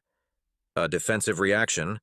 Perhaps she knew more? The servant Magda was dismissed from the court, and 2 days later the stable boy Gregor died. Eyewitnesses reported that he was kicked by a horse as he tried to settle it. It was also told that he was very good with the animals. There had never been any incident between him and the horses before. The next day the nightmares began, and the girl was seen several times. This definitely suggests that these two people have something to do with it. Gregor is unmistakably a male name, although ghosts can change appearances. It's unlikely that a vengeful male ghost would appear in the form of a little girl, especially since he still had both eyes when he was buried. I checked. Then where's Magda? She was fired because she stole something? That thieving magpie. She didn't just steal anything. She regularly raided the pantry since winter is approaching. She looted supplies? Did the stable boy do anything wrong? No. Otherwise, I would have driven him away from the court as well. He lost his life. There's no higher punishment. He lost his life because he did bad work. If he had concentrated more, maybe he would still be alive. There is no one to blame. It was an accident. Methil justified herself and raised her chin. At that moment, the door next to the fireplace burst open. Leuven stalked into the dining room. Great. The next court jester in the group. I had enough. I'm going to the bedchamber. Let the mayor bring me lunch. She looked reproachfully at her husband and pushed past the irritated Leuven. He stood at Evan's side and whispered in his ear. I ask Renan to add a little more November to your clothes. The half-demon remained calm, pretending not to have listened to his words, but he certainly had, and he hated it. But he didn't want to begrudge Leuven the victory, which is why he continued to ignore it. The Lord sighed as his wife closed the door behind her with a thud. Sorry, my wife is struggling a lot with the patent. Every night the girl haunts her in the sleep. Terrible. She has already suffered enough in her life. What do you mean? Well, 8 years ago she was pregnant, but it was a miscarriage. We had been trying for so long to produce an hire. She hasn't been the same since that day. I'm sorry. In Evan's face, the Lord recognized the honesty of his words, even if they seemed cold at first. Since then, she has been more anxious than before. Now, what this ghost, or whatever it is haunting us even more. We set up the candles along with arrangements of myrrh, lavender underneath. She must have read about it in a book. It's supposed to keep evil ghosts away. But it didn't help. The whole room smells like it, but she doesn't want to miss it, so I let her have it. Even if it doesn't help. Interesting. Well, have you found out anything yet? Not yet. You only arrived an hour ago. You probably want to talk about your pay first. I have already completed the formalities with Madame de Bella. I offer you 300 crowns if you succeed. If you fail, you will have to be satisfied with the food and lodging provided. You can leave the castle, but our collaboration must remain secret. I hope you understand that I attach great importance to discretion. Of course. Evan had had enough dealings with nobles, merchants, and other people from higher families to know that they were the ones to be wary of. Some words are nothing more than smoke and mirrors. As quickly as they were spoken, they were also quickly forgotten. Madame de Bourgh trusts you, and so do I. You also seem very human and, above all, honest. Leuven narrowed his eyes. Was he really serious? As for payment, our horse has bolted. If you don't mind, I'd like to exchange the crowns for one of your horses. A horse for 300 crowns? You can't get a horse for 300 crowns.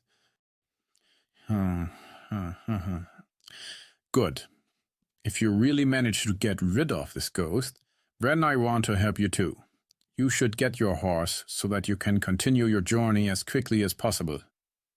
Vramer, inform the cook that you should prepare the meal, and you can discuss the next steps, but it would probably be of little use to you. Danker rose from his massive armchair and nodded his thanks to those present before saying goodbye. Evan looked after him suspiciously. Now don't look like that. You were able to increase our wages. Hardly, The half-demon replied, turning his gaze toward the seer. he won't let us go, right? The Lord is a man of honor. He keeps his words.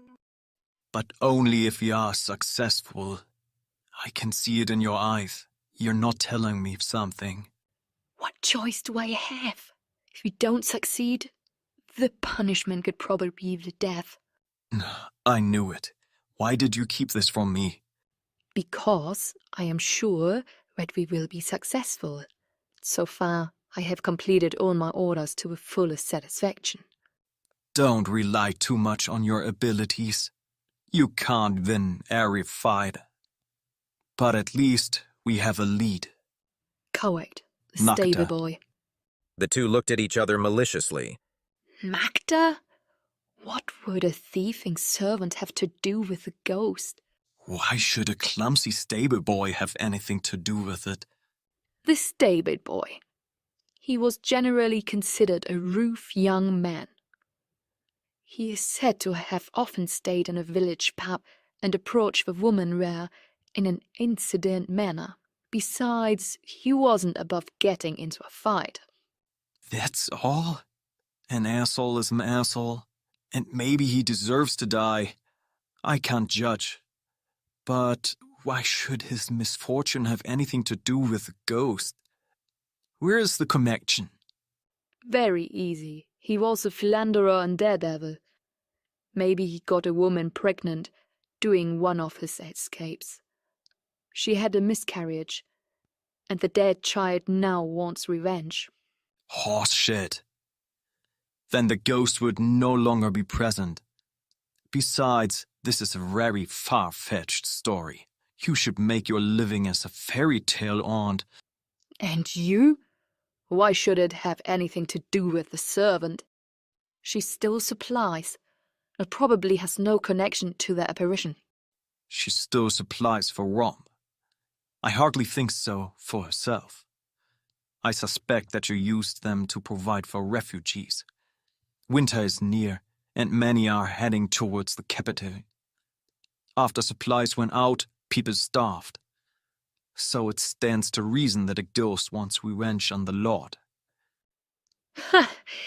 And my story is supposed to be nonsense. A little child can come up with a better story.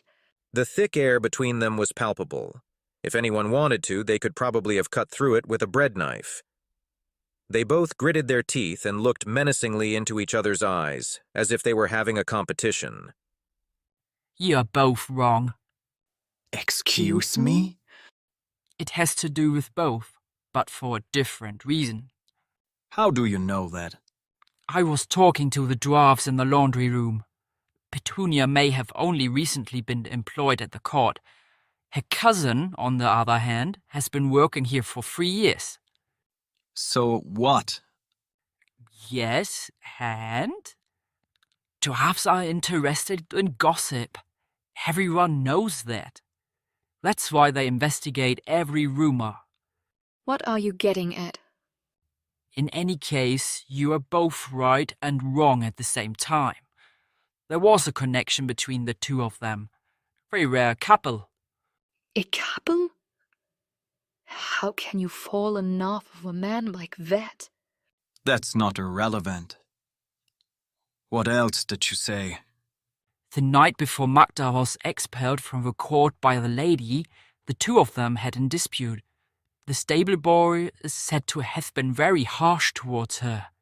Petunia's cousin heard them arguing why she was taking out the kitchen scraps.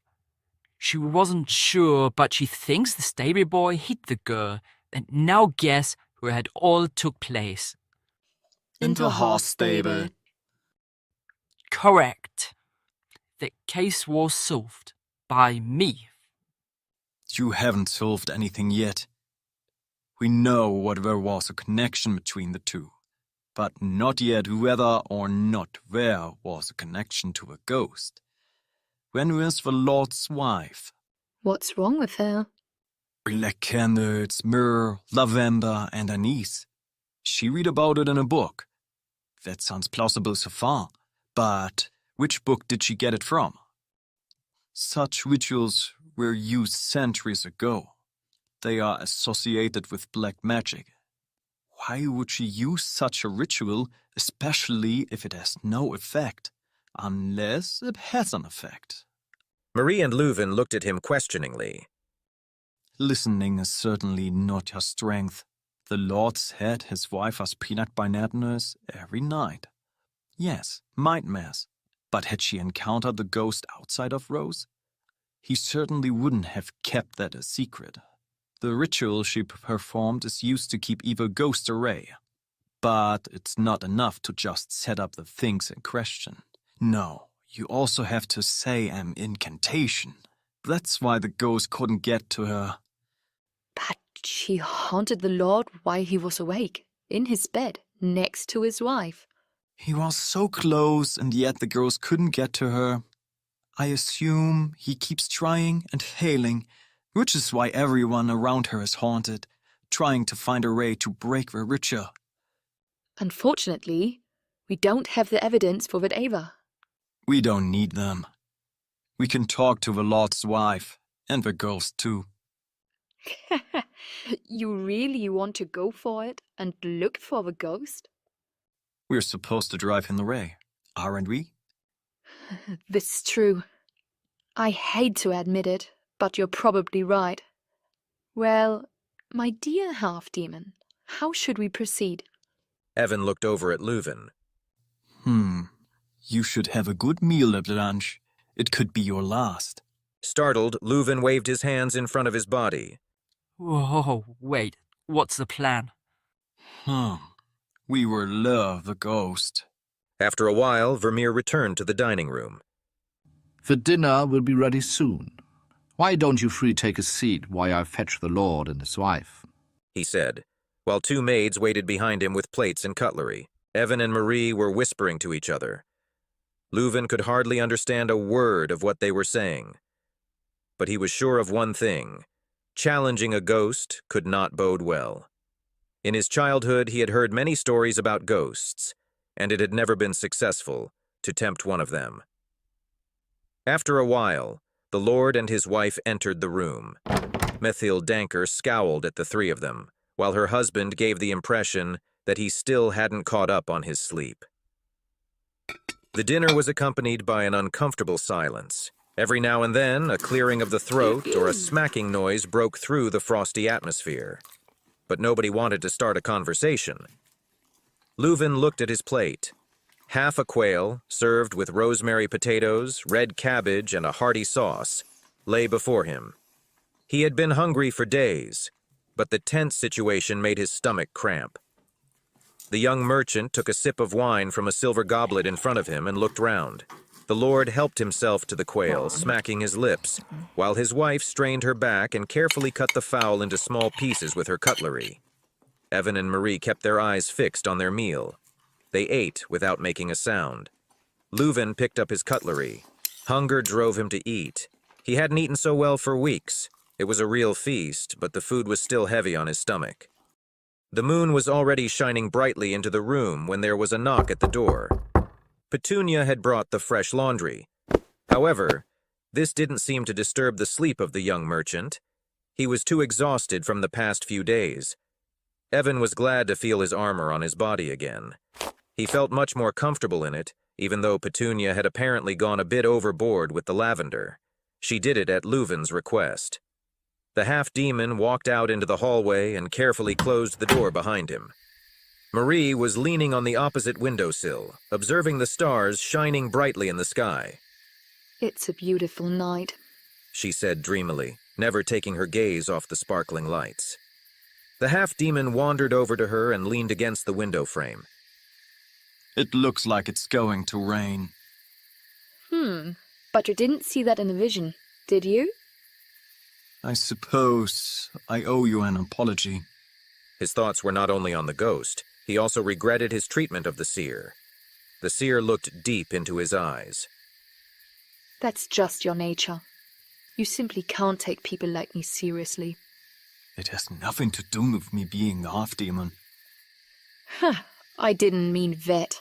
You're a man. It's evidently not men's nature to accept a strong woman besides them. Ah, I see. You're painting all in end with the same brush? Didn't you do the same of me? The seer turned around and leaned her back against the windowsill. Well, the seers I've encountered so far, they're nothing more than charlatans who wanted to take money from both the rich and the poor. Do you think I'm a charlatan too? Clearly. But that doesn't mean I can't still surprise you. Someone must have taught you to control your abilities. Seeing things is one thing, understanding and interpreting them is another. It was my mother. She was a seer herself. She had suspected early on that I had inherited it from her. She must have been very proud. Not really. Not everyone understands this ability. Most people are even afraid of it. One day I uncovered one affair too many in the village. That left us with no choice but to flee or end up on the pyre. I'm sorry. It must have been terrible.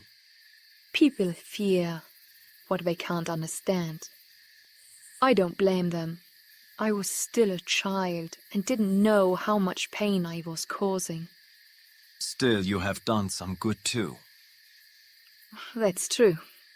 The miller may not have liked that I exposed his affair, but his wife was very grateful to have certainty. That was probably his last one. Nevertheless, we had to leave. We moved from here to there. To avoid starving, we took almost any job, but we had to hide our abilities. Why didn't you go to the Wizard Academy? They could have surely improved your abilities there. Do you know the difference between a mouse and a rat? Well, rats are significantly larger. They also look somewhat different. Rats are even more disgusting. I hate them. Exactly. Mice and rats are not the same, even though they may seem to be untrained eye. That's how the sorcerers see it too. Seers have no place at the academy. In their eyes, our abilities are not of high importance. We are not allowed to enroll at the academy. Oh, I didn't know it. Why should you care about it? And you? What's your story? My story? It's not important. Oh, come on. I've told you something about myself. Now it's your turn. Well, I wasn't always a half-demon. Quite the opposite. I'm looking for the one who did this to me. But it's easier said than done. Information about him is very scarce. Oh, I'm sorry. You can't help it. At the end of the day, you are known to develop problems anyway. Is that how you see it? You have Leuven. Even if you are an odd couple, at least you have someone to talk to. Leuven? No, we just met by chance on the way. He got stranded with his dragon, and I helped him.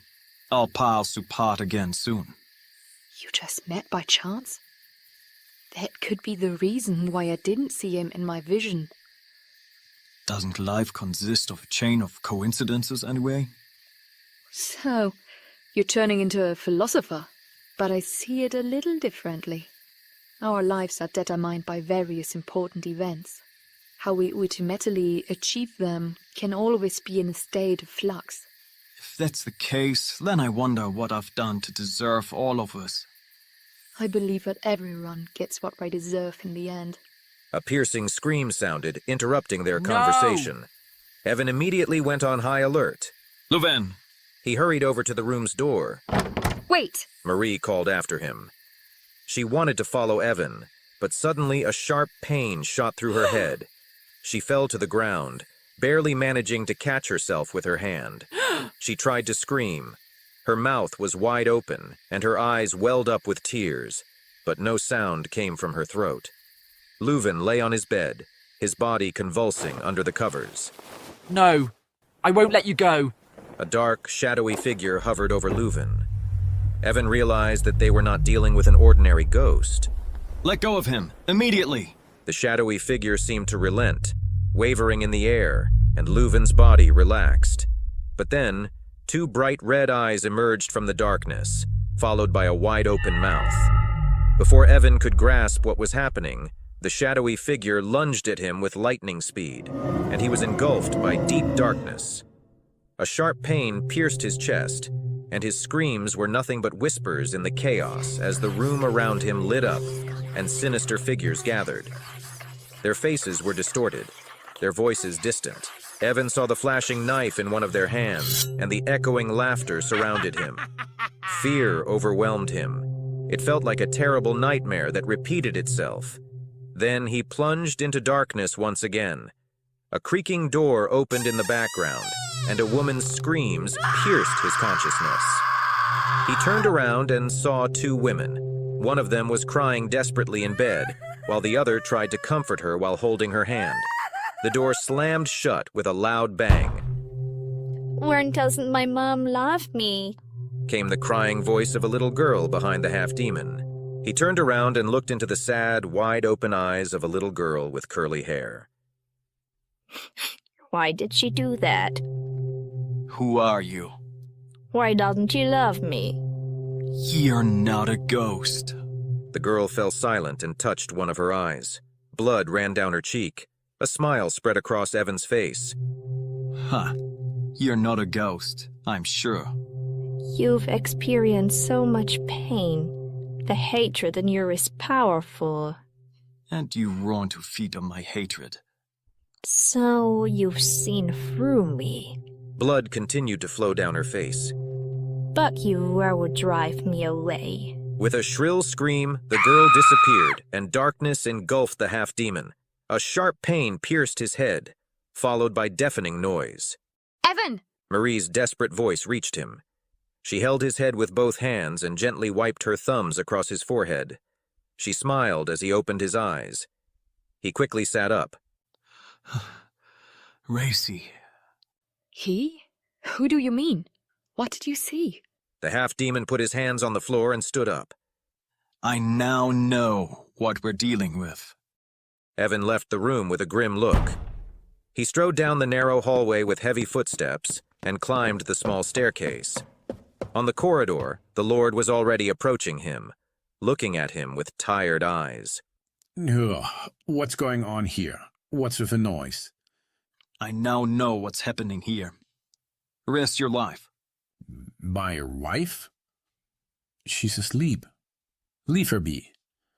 As sorry as I am, but I need to speak with her immediately. The whole thing is related to your wife. Reluctantly, the Lord gave in and led him through the hallway to a spiral staircase leading up to the tower. Marie followed him anxiously. Lord Danker looked into the burning eyes of the half-demon with alarm as they stood in front of the massive wooden door to his bedroom. If you lead me astray, where will there be consequences? Evan pushed the door open and entered the room. Mathilde Danker jolted and pulled the blanket up to her chin. Black candles and arrangements of myrrh, lavender, and anise were scattered throughout the room. The window to the courtyard was nailed shut. What's going on? Furious, she rushed toward her husband. You allow this monster to bark into our bedchamber? The Lord vigorously shook his pale blonde mane. Evan inspected every corner of the room. Where did you find out you tell me what's happening? So, you've seen the girl? What happened? Evan remained silent and wandered around the room. The onlookers looked at him questioningly. He seemed to be gathering his thoughts, which were not entirely clear to anyone. Marie tried to calm him down and reached out her hands to him. Come on, tell us what you saw. Evan stopped. He took a deep breath. Then his thoughts seemed to become clear. It's not a ghost. Isn't it? Marie looked at him, trying to grab his arms repeatedly, but he resisted her grasp by moving slightly to the side each time. So, what is it? Stop keeping us in suspense. Lord Danker, You mentioned that your wife had a miscarriage years ago. That's correct. Method was pregnant with our child, but she lost it during childbirth. Danker felt his wife's fingernails digging into his arm. Evan also noticed her strange reaction. He took a step toward the Lord and turned to his wife. Speak. It's time to tell the truth. Mathilde clung to her husband and nervously looked at the half-demon. What are you talking about? What do you want from me? Danker, on the other hand, positioned himself between the two and confronted Evan. Leave my wife alone. She has suffered enough. Away with you. Away, or I will have you executed on the spot. Suddenly, the Lord revealed his true nature. Evan knew that he was only still alive because a greater plague had beset them. He had never believed Johann Danker's courteous demeanor from the beginning, having dealt with the lower nobility far too often. The half-demon took a step back where Marie shielded him with her hands. She let go of him. You didn't have a miscarriage, did you? The wife of the Lord looked at him in shock, then at her husband. That's not true. It's okay. I won't let him get away with this audacity and this rich Ava. You should burn these heretics. Mathilde's face was red with anger. If you don't tell us the truth now, you probably won't survive this night. These things here won't protect you any longer. The protective spell you cast is beginning to crumble. So if you value your life and that of your husband, speak. Mathilde turned away from her husband. I can't. What happened? The child was a lie, wasn't it? The Lord's wife nodded. Her face was pale and her eyes filled with tears. What do you mean? Our child is alive? No, she doesn't. Evan closed his eyes. So he was right. What do you mean? The Lord asked, grabbed his wife's arms, and shook her. Let her go! You have nothing to tell me. Marie put her hands on the Lord's hands and pushed them away from his wife's arms. Let her calm down. Sophie can explain. Danker calmed down and took a step back with a sigh. He shook as if he wanted to wake up from a bad dream. Everyone watched Mathilde in suspense. Her lips trembled, but no words came out. We can only help you if you help us. I have no other choice. She looked at her husband with sorrow. We had almost given up hope, but finally it happened. I became pregnant. We were so happy. You kept talking about how much you wanted a boy, how you would teach him to ride and hunt, how you would train him to be a noble knight. It was out of the question that it would be a girl. But, Mathilde, I never said it had to be a boy. You didn't have to. I felt it. You never considered that it could be a girl. You constantly talked about how much you were looking forward to our son. But I never... Nervously, Mathilde played with her hands, seeking distraction and the courage to continue speaking. On that night, then the midwife came to the castle. It was time. Only the midwife, Magda, and I were present in the room. Magda was where? Did she already lived in the castle back when? She was a foundling. She spent her whole life in the castle. And you've simply cast her out? Why? She was just a child. When I heard our child's cries for the first time, I was overjoyed. But how would you react? A daughter instead of a son? I couldn't do that to you. What did you do? I told you I had a stillborn child. But that was a lie. She lived for a brief moment.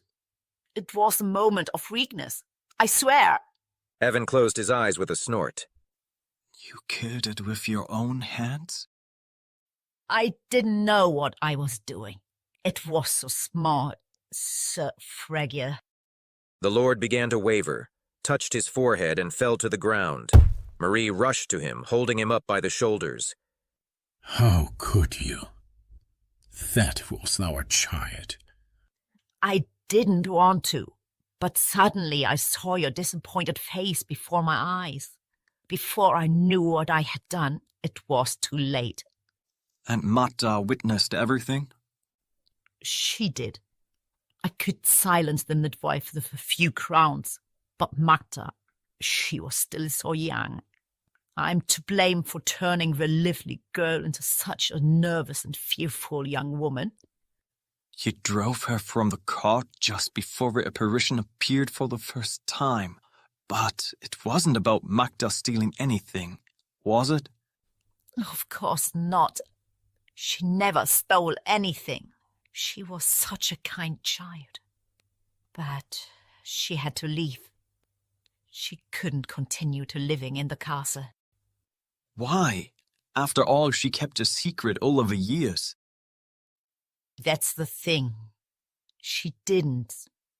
She told that bastard. That silly stable boy. I knew they had an affair, but I never thought she would really confide anything in him. He wanted to make her reveal my terrible deed. When she refused, he hid her. I wanted to help her, truly, but she had betrayed my secret. I had to send her away. And his stable boy? He knew your secret too. He blackmailed me. At first, he wanted more wages. He quickly spent it in the tavern and a brother. He always wanted more. So you got rid of him? No, that's not true. I swear, I had nothing to do with his death. Before he could turn my husband, I wanted to do it. But then he died, and you could continue to keep the secret. No, that's right. But I didn't want it. It was a coincidence. It wasn't me. I wasn't responsible. The Lord stood up on shaky legs. You killed our child. I am so terribly sorry. And now she haunts us, to our death. Wrong. Evan objected. His gaze met those of Methilde, Johann, and Marie with surprise. It's not the ghost of your daughter. We are dealing with the hints. A hint? Petunia's cousin mentioned that Magda and Glegor had a quarrel in the stable. It all makes sense now. She told him your secret. I have a question for you, Methilde. Did you bury your child's body under the stale? How do you know that? I didn't know, but now the pieces are coming together. The hints thrive on death. It feeds on memories and fears. After Magda revered the location of the body, the hints could feed on the castle's memories and on everyone living in the castle. It took on the form of a little girl to incite fear and drive everyone in the castle to their deaths. Only then can it have a true feast. It succeeded with the stable boy, and afterward, the hints craved more. But how did his king know what our daughter would look like today? It didn't. But neither did we.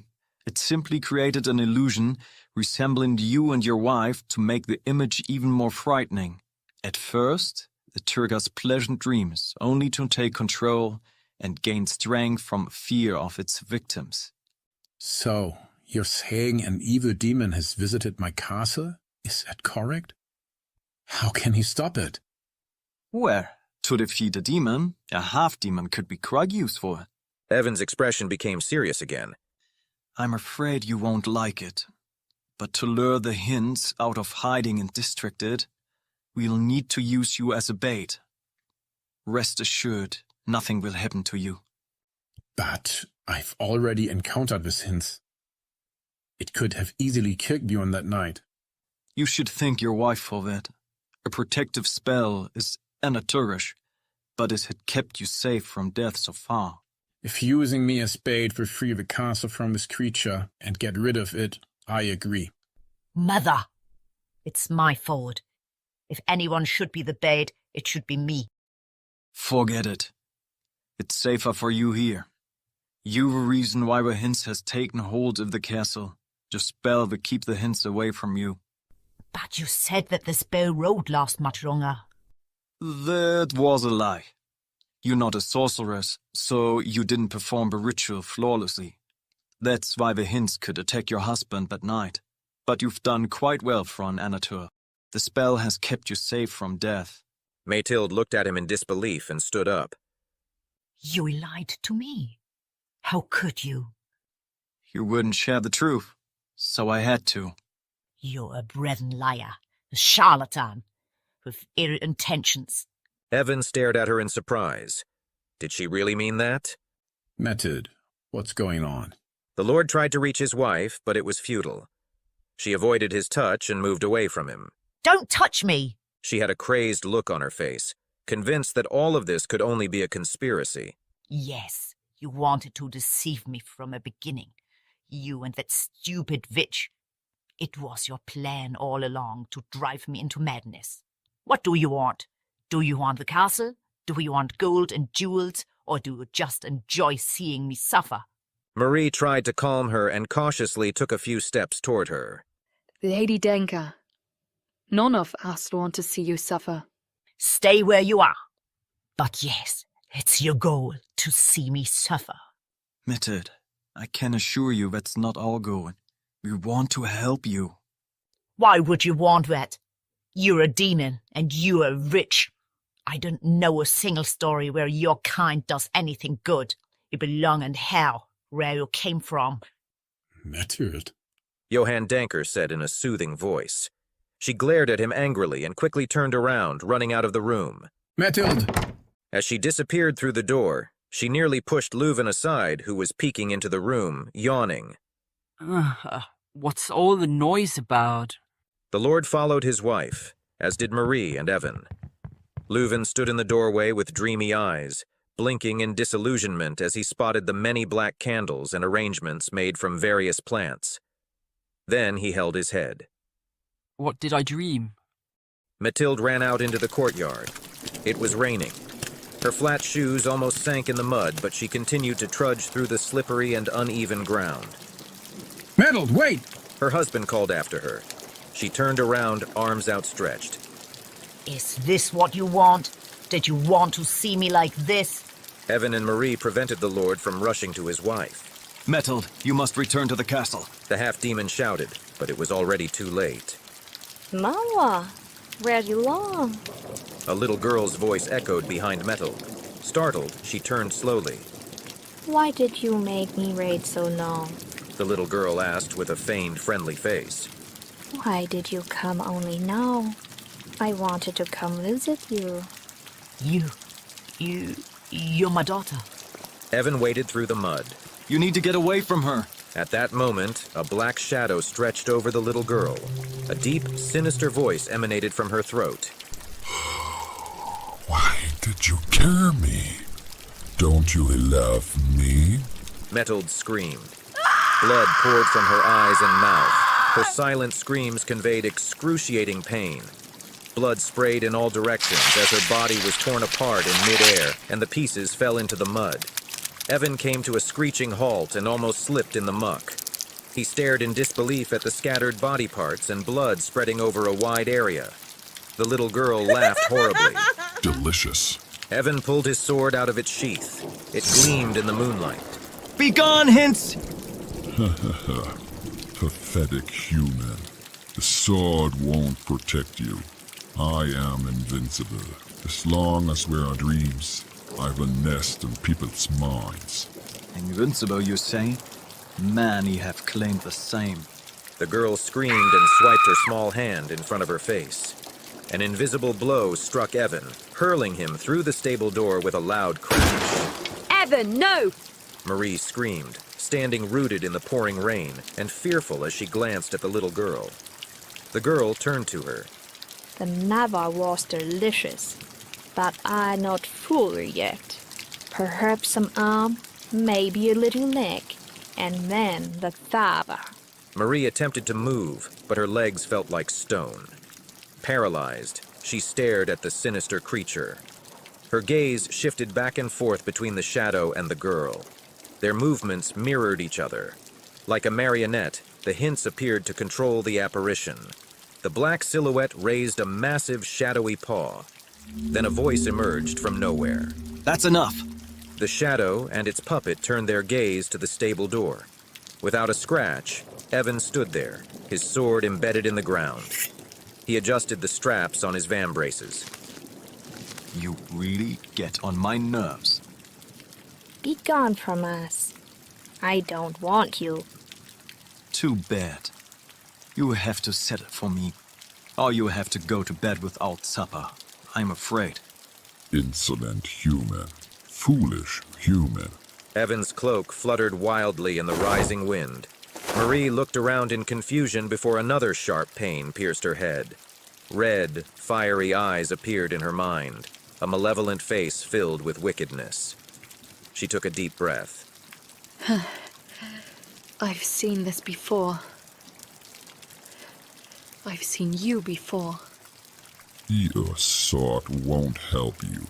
I don't want to eat you, but I want to kill you.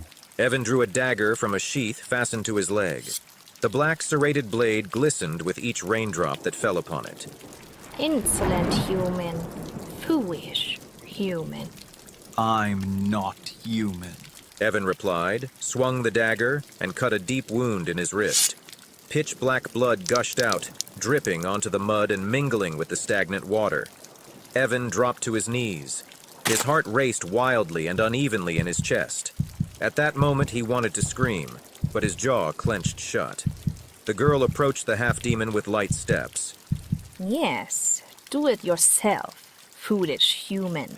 Evan lifted his head, growling and grinding his teeth, and finally, the liberating scream erupted from his throat. Marie couldn't believe her eyes. Evan's eyes glowed with a fiery red, like flames in the darkness. His fingers spread apart. The seer felt the pain coursing through his entire body. Evan's muscles continued to grow. His skin turned pale and ashen, and black veins snaked across his neck like the branches of a tree. She had seen him like this in her vision. That demonic gaze had seared into her memory. The hints stopped halfway. You're not a human. I told you that. Evan's voice grew hoarse and almost as deep as the hints'. The hints laughed mockingly. Ha ha ha ha ha ha. I am a dream walker, a ghost in your head, a shadow that wanders through the night and cannot be captured. I am immortal. As long as we are dreams, I will nest in people's minds. Evan clenched his teeth, drew his sword from the mud. Nothing endures eternity, he said coldly. Marie was paralyzed. Was this still the Evan she had known? The figure of the little girl wavered and dissolved into a black mist. Swiftly it swirled in one spot and interwove with itself. The image resembled a drop of ink sinking into water. Quickly, the ends of the formation intertwined to create the outline of a young woman. Evan bared his teeth. Ha ha ha. I can also see into your mind. Oh, what sorrow dwells within you. I see deep pain, death. Perhaps you are the feast I long for. The mist completed its transformation into that of a lovely young woman with silky, dark hair. Marie recognized that this woman must mean something to the half-demon. His expression left no other conclusion. Despite his devilish form, she could see the sadness surrounding him and the anger reflected in his fiery eyes. Evan, don't be afraid. I am here. I will help you. You see? She is here because of you. Go with her. Live the life you've been dreaming of. But more than a tired smile did not cross Evan's lips. Cheap parlor tricks. You can see into my dreams and thoughts, but it doesn't impress me. You're too overconfident. Do you think you can distract me with that? Do you know what I really feel? That you're afraid. I'm not afraid. I am the shadow. Suddenly, the woman transformed in a thick fog and reshaped herself. The hints seemed surprised. What is this? What are you doing? You want to peer into my thoughts? Then look inside. I give you what you want. A small creature seemed to form from the mist. Long ears and sharp teeth became visible. The woman had transformed into a small rabbit. Interesting. So that's why everyone sees the little girl. Because the story of a ghost has spread among people. So you can't fully control the form. You rely on the images in people's minds. I am a dream walker. I get it. But for you, it's the end of line here. It's time to vanish. Evan extended his sword towards the Hints. The rabbit-shaped figure blurred. The Hints reared up, and in a roaring thunderstorm, the shadow took the form of a massive wolf. Its intense gaze met the fiery eyes of the half-demon. A scream, a mighty roar, the sound of metal whooshing through the wind, and thunder reverberated through the night. A brilliant lightning bolt struck the courtyard, its shockwave throwing the seer backwards into the mud. She sat up, gazing at the scene with wide eyes. Evan and the Hints engaged in a relentless battle. The wolf form evaded a sword strike and narrowly missed the half-demon with its jaws. Growling and cheers alternated in a constant dance of noise. A powerful strike with the gleaming blade hit the Hints on its snout. I am immortal. I am the shadow. You can't kill shadow. Evan seized the form by the neck, or at least what could have been a neck. The Hints cried out in surprise. Impossible, it can't be. You are not what you claim to be. You feed on their dreams? How do you boast taste?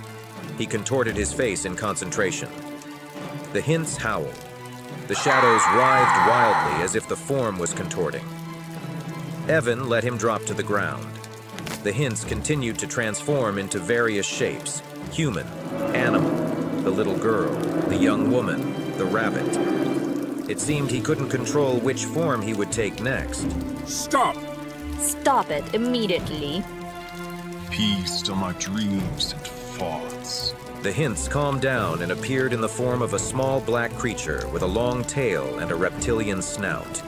It pitifully sank to the ground, cowering like a miserable heap in the mud. It squeaked and panted heavily. You have caused much suffering to humans. That ends now. I'm so hungry. I'm so hungry. The Hints squeaked. Evan let his sword fall into the mud and took his dagger in hand. A final shrill squeak sounded, then silence fell. The half-demon breathed heavily, his fiery eyes extinguished as he dropped to his knees. He looked around wearily and ultimately fell face first into the mud. Marie rushed over, glided over the slippery ground, and checked the half-demon. Evan, wake up. Wake up. Excited, she stroked his cheek and forehead after turning him on his back. Quick, bring me water and a cloth. She called out to the Lord. However, he crouched over the remains of his wife, howling. The shock ran deep. He had probably not yet understood what had happened. Leuven rushed over and ran briskly to the stable. He almost slipped several times, but managed to stay on his feet. He quickly grabbed a bucket and an old rag and hurried to help the seer. Once again, he didn't look graceful as he slipped through the mud. But that didn't matter at that moment. He wanted to help Evan, and that was what mattered. Marie dipped the rag into the bucket and wiped it across Evan's face. He opened his eyes with effort. Marie and Leuven breathed sighs of relief. How did you manage, Rattle? She asked, smiling as Evan sat up and held a hand to his aching head. He shook himself and looked at them with tired eyes. Some demons tend to get too cocky. He stood up and stretched. A sharp pain coursed through his entire body. Once that had passed, he felt considerably better. They may feel overbearing, but they're not. Every demon has a weakness.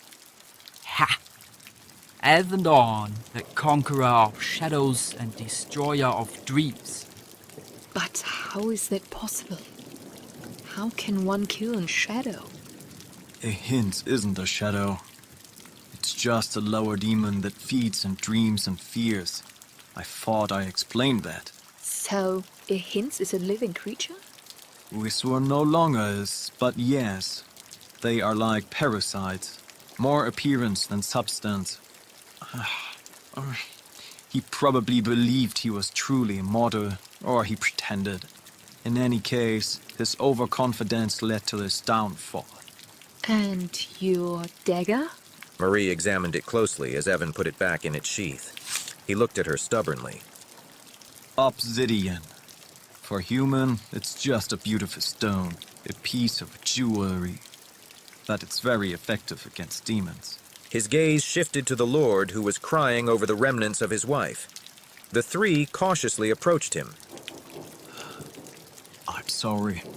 Lord Danker looked at him with swollen eyes. You are sorry? My wife is dead. And you are sorry? You said nothing could happen to her. Without another word, Evan turned away. He wanted to give the Lord the time he needed, even though deep down, he knew that the time of pain would never truly pass. He could not only see the Lord's hatred, but also feel it. But what else could he expect? It was his fault, or at least, he felt that way. Evan walked past the servants who had gathered in the courtyard, glaring at him with fearful and distrustful eyes. One by one, they stepped aside, creating a corridor for him. Their faces were filled with fear and suspicion. Marie and Leuven followed Evan into the castle. Evan, wait. What do you plan to do? I'm packing my things and leaving tonight. Well, great. Now I have to wander through the night? What you do is up to you. I'm no longer welcome here, so I'm leaving. Marie and Leuven looked at each other mournfully. Did he really intend to leave, even though he had fulfilled his mission? Evan left the castle before daybreak. Unnoticed, he slipped past the guards, climbed over ladders and crates to scale the wall enclosing the courtyard, landing on the other side with a swift jump. Thanks to the demonic part of his blood, a human would have shattered countless bones attempting such a leap, but his body could handle jumps from such heights. Vermeer's voice echoed in the darkness. The Sird's leaving us. Startled, the half-demon turned to face him. Mary, right? She has described your departure in great detail, as well as Yale's cape over the wall. Remarkable, but only half as remarkable as you battled with the hints. The blessing and the curse, I would say. What do you want? Has the Lord ordered my execution? No. You are leaving us without your payment. My payment? His wife is dead, so a payment's void. The order was to drive away the ghost, and you have fulfilled that order. The Lord is man of honor. He keeps his promises. Really? Wasn't his plan to have me executed anyway? Be what as it may, the horse belongs to Leuven. Give it to him so he can move on. We will, but you should also be rewarded. I don't need a reward. I simply slip away quietly. As you wish. We will leave the horse for Sir Leuven. Farewell, the mare. Take care of the Lord. He will need your services. I hope he will soon return to the castle. I will take care of the Lord. Evan nodded with satisfaction. Farewell, sir. Vermeer crossed his arms behind his back and turned to leave. Then he paused briefly. Oh, I almost forgot. Madame de Bourg gave me this letter for you. The chamberlain handed it to Evan. Baffled, he looked at the piece of parchment and tucked it away. Thank you. Vermeer bowed and departed. For a moment, the half-demon watched him thoughtfully and ultimately disappeared into the darkness. After hours of wandering, the sun was already at its zenith when Evan took a break by a stream. It was a warm autumn day, and gentle ripples formed in the crystal-clear water. It was quiet, with only the falling leaves of deciduous trees and the faint breeze playing a gentle tune. Evan had chosen a spot not far from the road. The rest would be brief, a short breather, a few minutes to relax, nothing more. He sat down in the yellow-green grass and examined the letter in his hand. Evan unfolded the parchment and read it attentively. A smile played on his face. He placed the letter in his satchel and leaned back. The sun dazzled him. The stream sparkled like 1,000 stars in the night. He rarely allowed himself such a moment of peace. When he wasn't on the move, he sought solitude in old ruins or caves, far away from those who might pursue him. He sighed. This moment relaxed him, but he knew it was short-lived. After Evan rose and brushed the leaves and grass from his pants, he heard a whistle in the distance. A small hill led to the sandy road, riddled with potholes. From afar, he recognized the wagon, approaching directly toward him. Leuven jumped off the driver's seat with a broad grin when he reached the half-demon, causing his entire wagon to wobble. Ha! I finally caught up with you. Yeah, the Krishnas, why are you doing this? I offer to take you to Ramsburg, and that offer still stands. After all that has happened, you still want to take me with you? Of course. You saved my life. It's the least I can do for you. I may have saved your life, but you saw who I am, what I am. A half-demon. I knew it already. No, don't look at me like that. I told you I would take you to the capital. And I keep my promises. Hey, look at the Isadgod in your house. Isn't she a beauty? They call her sweet chestnut. Did you know of it? Leuven said, stroking the mane of his mare. I did. Unlike my old girl, she's in the prime of her life. With her, we'll reach Ramsburg in no time. Evan scrutinized the horse closely. Indeed, she was well kept, but he expected nothing less from a noble. Moreover, it seemed Vermeer had been a diligent person. Even if he wasn't the stable boy, the Chamberlain had surely taken good care of the horses, even if it wasn't his primary duty. Do you have a name for her? A name? What didn't you like about girl? Girl is not a name. Such a creature needs a proper name. Is that so? How about Susie? Oh, not at all. Gertrude? No. Georgina? Stop it. Evan tossed his bag onto the driver's seat and climbed on. To Ramsburg, and then our paths will part for good. Leuven looked at him forlornly, but kept quiet. The wagon swayed as he also climbed onto the driver's seat. I never thought the Lord would reward us. You did your job. Nothing more was required. As a lord, he must stand by his word. It's an unwritten law. And do you have knowledge of that? Everyone knows that. Evan gave the young merchant an intense look. Before Leuven took the reins, his expression turned sour. I still don't fully understand what happened. I had a terrible dream. You really don't know what happened? No, I had a dream about something that happened years ago. Something I had actually repressed. The hints had crept into your dreams. He wanted to feed on your fears just as he did with everyone else in the castle. Really? It was truly terrifying. I had hoped to have a good night's sleep for once, but it didn't happen. He took the reins firmly. Well, we have a long journey ahead. The young merchant urged the mare, which immediately began to move. Evan pushed aside the wagon's tarp and squeezed inside. He settled between two old crates. You don't need to hide. But I haven't slept for days, so I close my eyes for a few hours. Besides, I don't like traveling and doing day. Why not? Royal patrols, demon hunters, angry peasants with pitchforks. Take your pick. How's the Lord doing, by the way? Evan asked, although he already knew the answer. More importantly, he was interested in whether he had to fear being pursued by the Lord's guards. Oh, I haven't seen him since last night. Nobody has.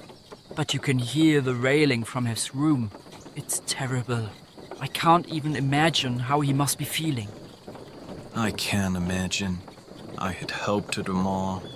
No one could have foreseen what would happen. Not even Marie, it seems. Oh, by the way, Marie. She also made a swift departure. The mayor told me she collected her pay and left the courtyard just before dawn. That was probably for the best. Leuven fell silent. The wagon's wheels rattled on the uneven terrain. Their path led north, but for now they followed the road toward the shining sun. Lord Danker sat alone at his massive desk. In front of him was a jug of wine, and his face bore the marks of tears and despair. He stared at the papers scattered messily before him. Grief held him tightly, and the wine in his jug couldn't dull the pain. A soft knock on the door startled him from his somber thoughts. The door opened and Vermeer entered quietly. His face mirrored concern as he observed his master's shattered state. My lord, is there anything I can do for you? Lord Danker, visibly inebriated, looked up, his eyes red with sorrow and tears. He gazed at the empty papers before him, muttering to himself. This damn half-demon. It's his fault, Vermeer. He brought misfortune to my beloved wife and drove her to death. I should have him and that rich pursuit. They must pay for their deeds. Vermeer attempted to console his lord as he approached the desk. My lord, I understand your pain, but consider that he saved us from a demon. Let us think and then act. Lord Danker vacillated between anger and grief. He searched Vermeer's face for a glimmer of hope. You're right, Vermeer. I must not be led by my emotions. But this debt will not go unpaid. The two men shared a moment of silence, in which the weight of the moment hung between them. Lord Danker looked at his empty jug. Vermeer, could you fetch me more wine? I'm afraid I need it to numb the pain. Vermeer nodded sympathetically and placed a bottle he had already held in his hand on the Lord's desk. Lord Danker took the bottle, uncorked it, and poured himself a generous measure of wine. He downed it without hesitation, as if trying to drown his bitter thoughts and grief with every sip. Vermeer stood there silently, watching his lord. With a wild gesture, Lord Danker slammed his fist on the table, and the dull thud echoed through the room. He emphasized his confusion and frustration, speaking with a raised voice. I just can't fathom how this could have happened. Why a demon would haunt our castle, kill my beloved wife, and inflict all the suffering upon me. It makes no sense. Vermeer, no sense. His words were filled with despair as he cursed the dark secrets and inexplicable events that had befallen his life. Vermeer hesitated for a moment before speaking calmly. I fear your wife committed a terrible deed and had to be held accountable for her actions. The words of the Chamberlain hit Lord Danker like an icy gust of wind. At first he was perplexed, and then a raging anger overtook him. What do you dare to claim, Vermeer? That my wife is to blame for all of this misery? How dare you say such a thing? She received what she deserved, my lord. Just as you deserve the pain you are currently enduring. The words of the Chamberlain ignited the flames of Lord Danker's rage. He shouted at Vermeer, his face contorted in anger. You dare to stand against me and condemn my wife? You miserable fool. You will face the consequences of your words. Lord Danker rose from his desk and stormed toward Vermeer, ready to unleash his anger on him. Suddenly, in the midst of his fury, he stopped in his tracks, clutching his throat. A sharp pain coursed through his neck, and he felt the air escape from his lungs. His eyes widened, and panic filled his face as he looked at Vermeer. The Lord dropped to his knees, gasping for air and struggling to breathe. His face grew pale, and he could barely utter words. Amid his labored breaths, he asked Vermeer, What have you done?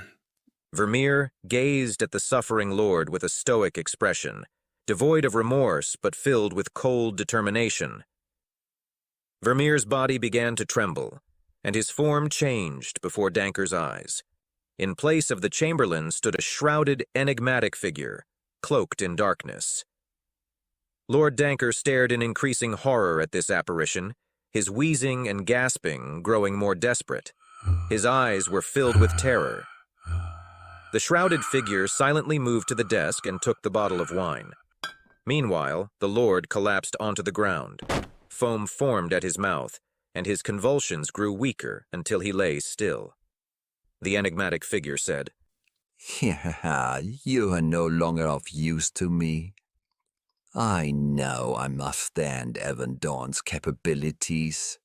You have done me a great service." Life left Danker's eyes, and his final breath filled his lungs as the enigmatic figure left the room, leaving him in solitary darkness.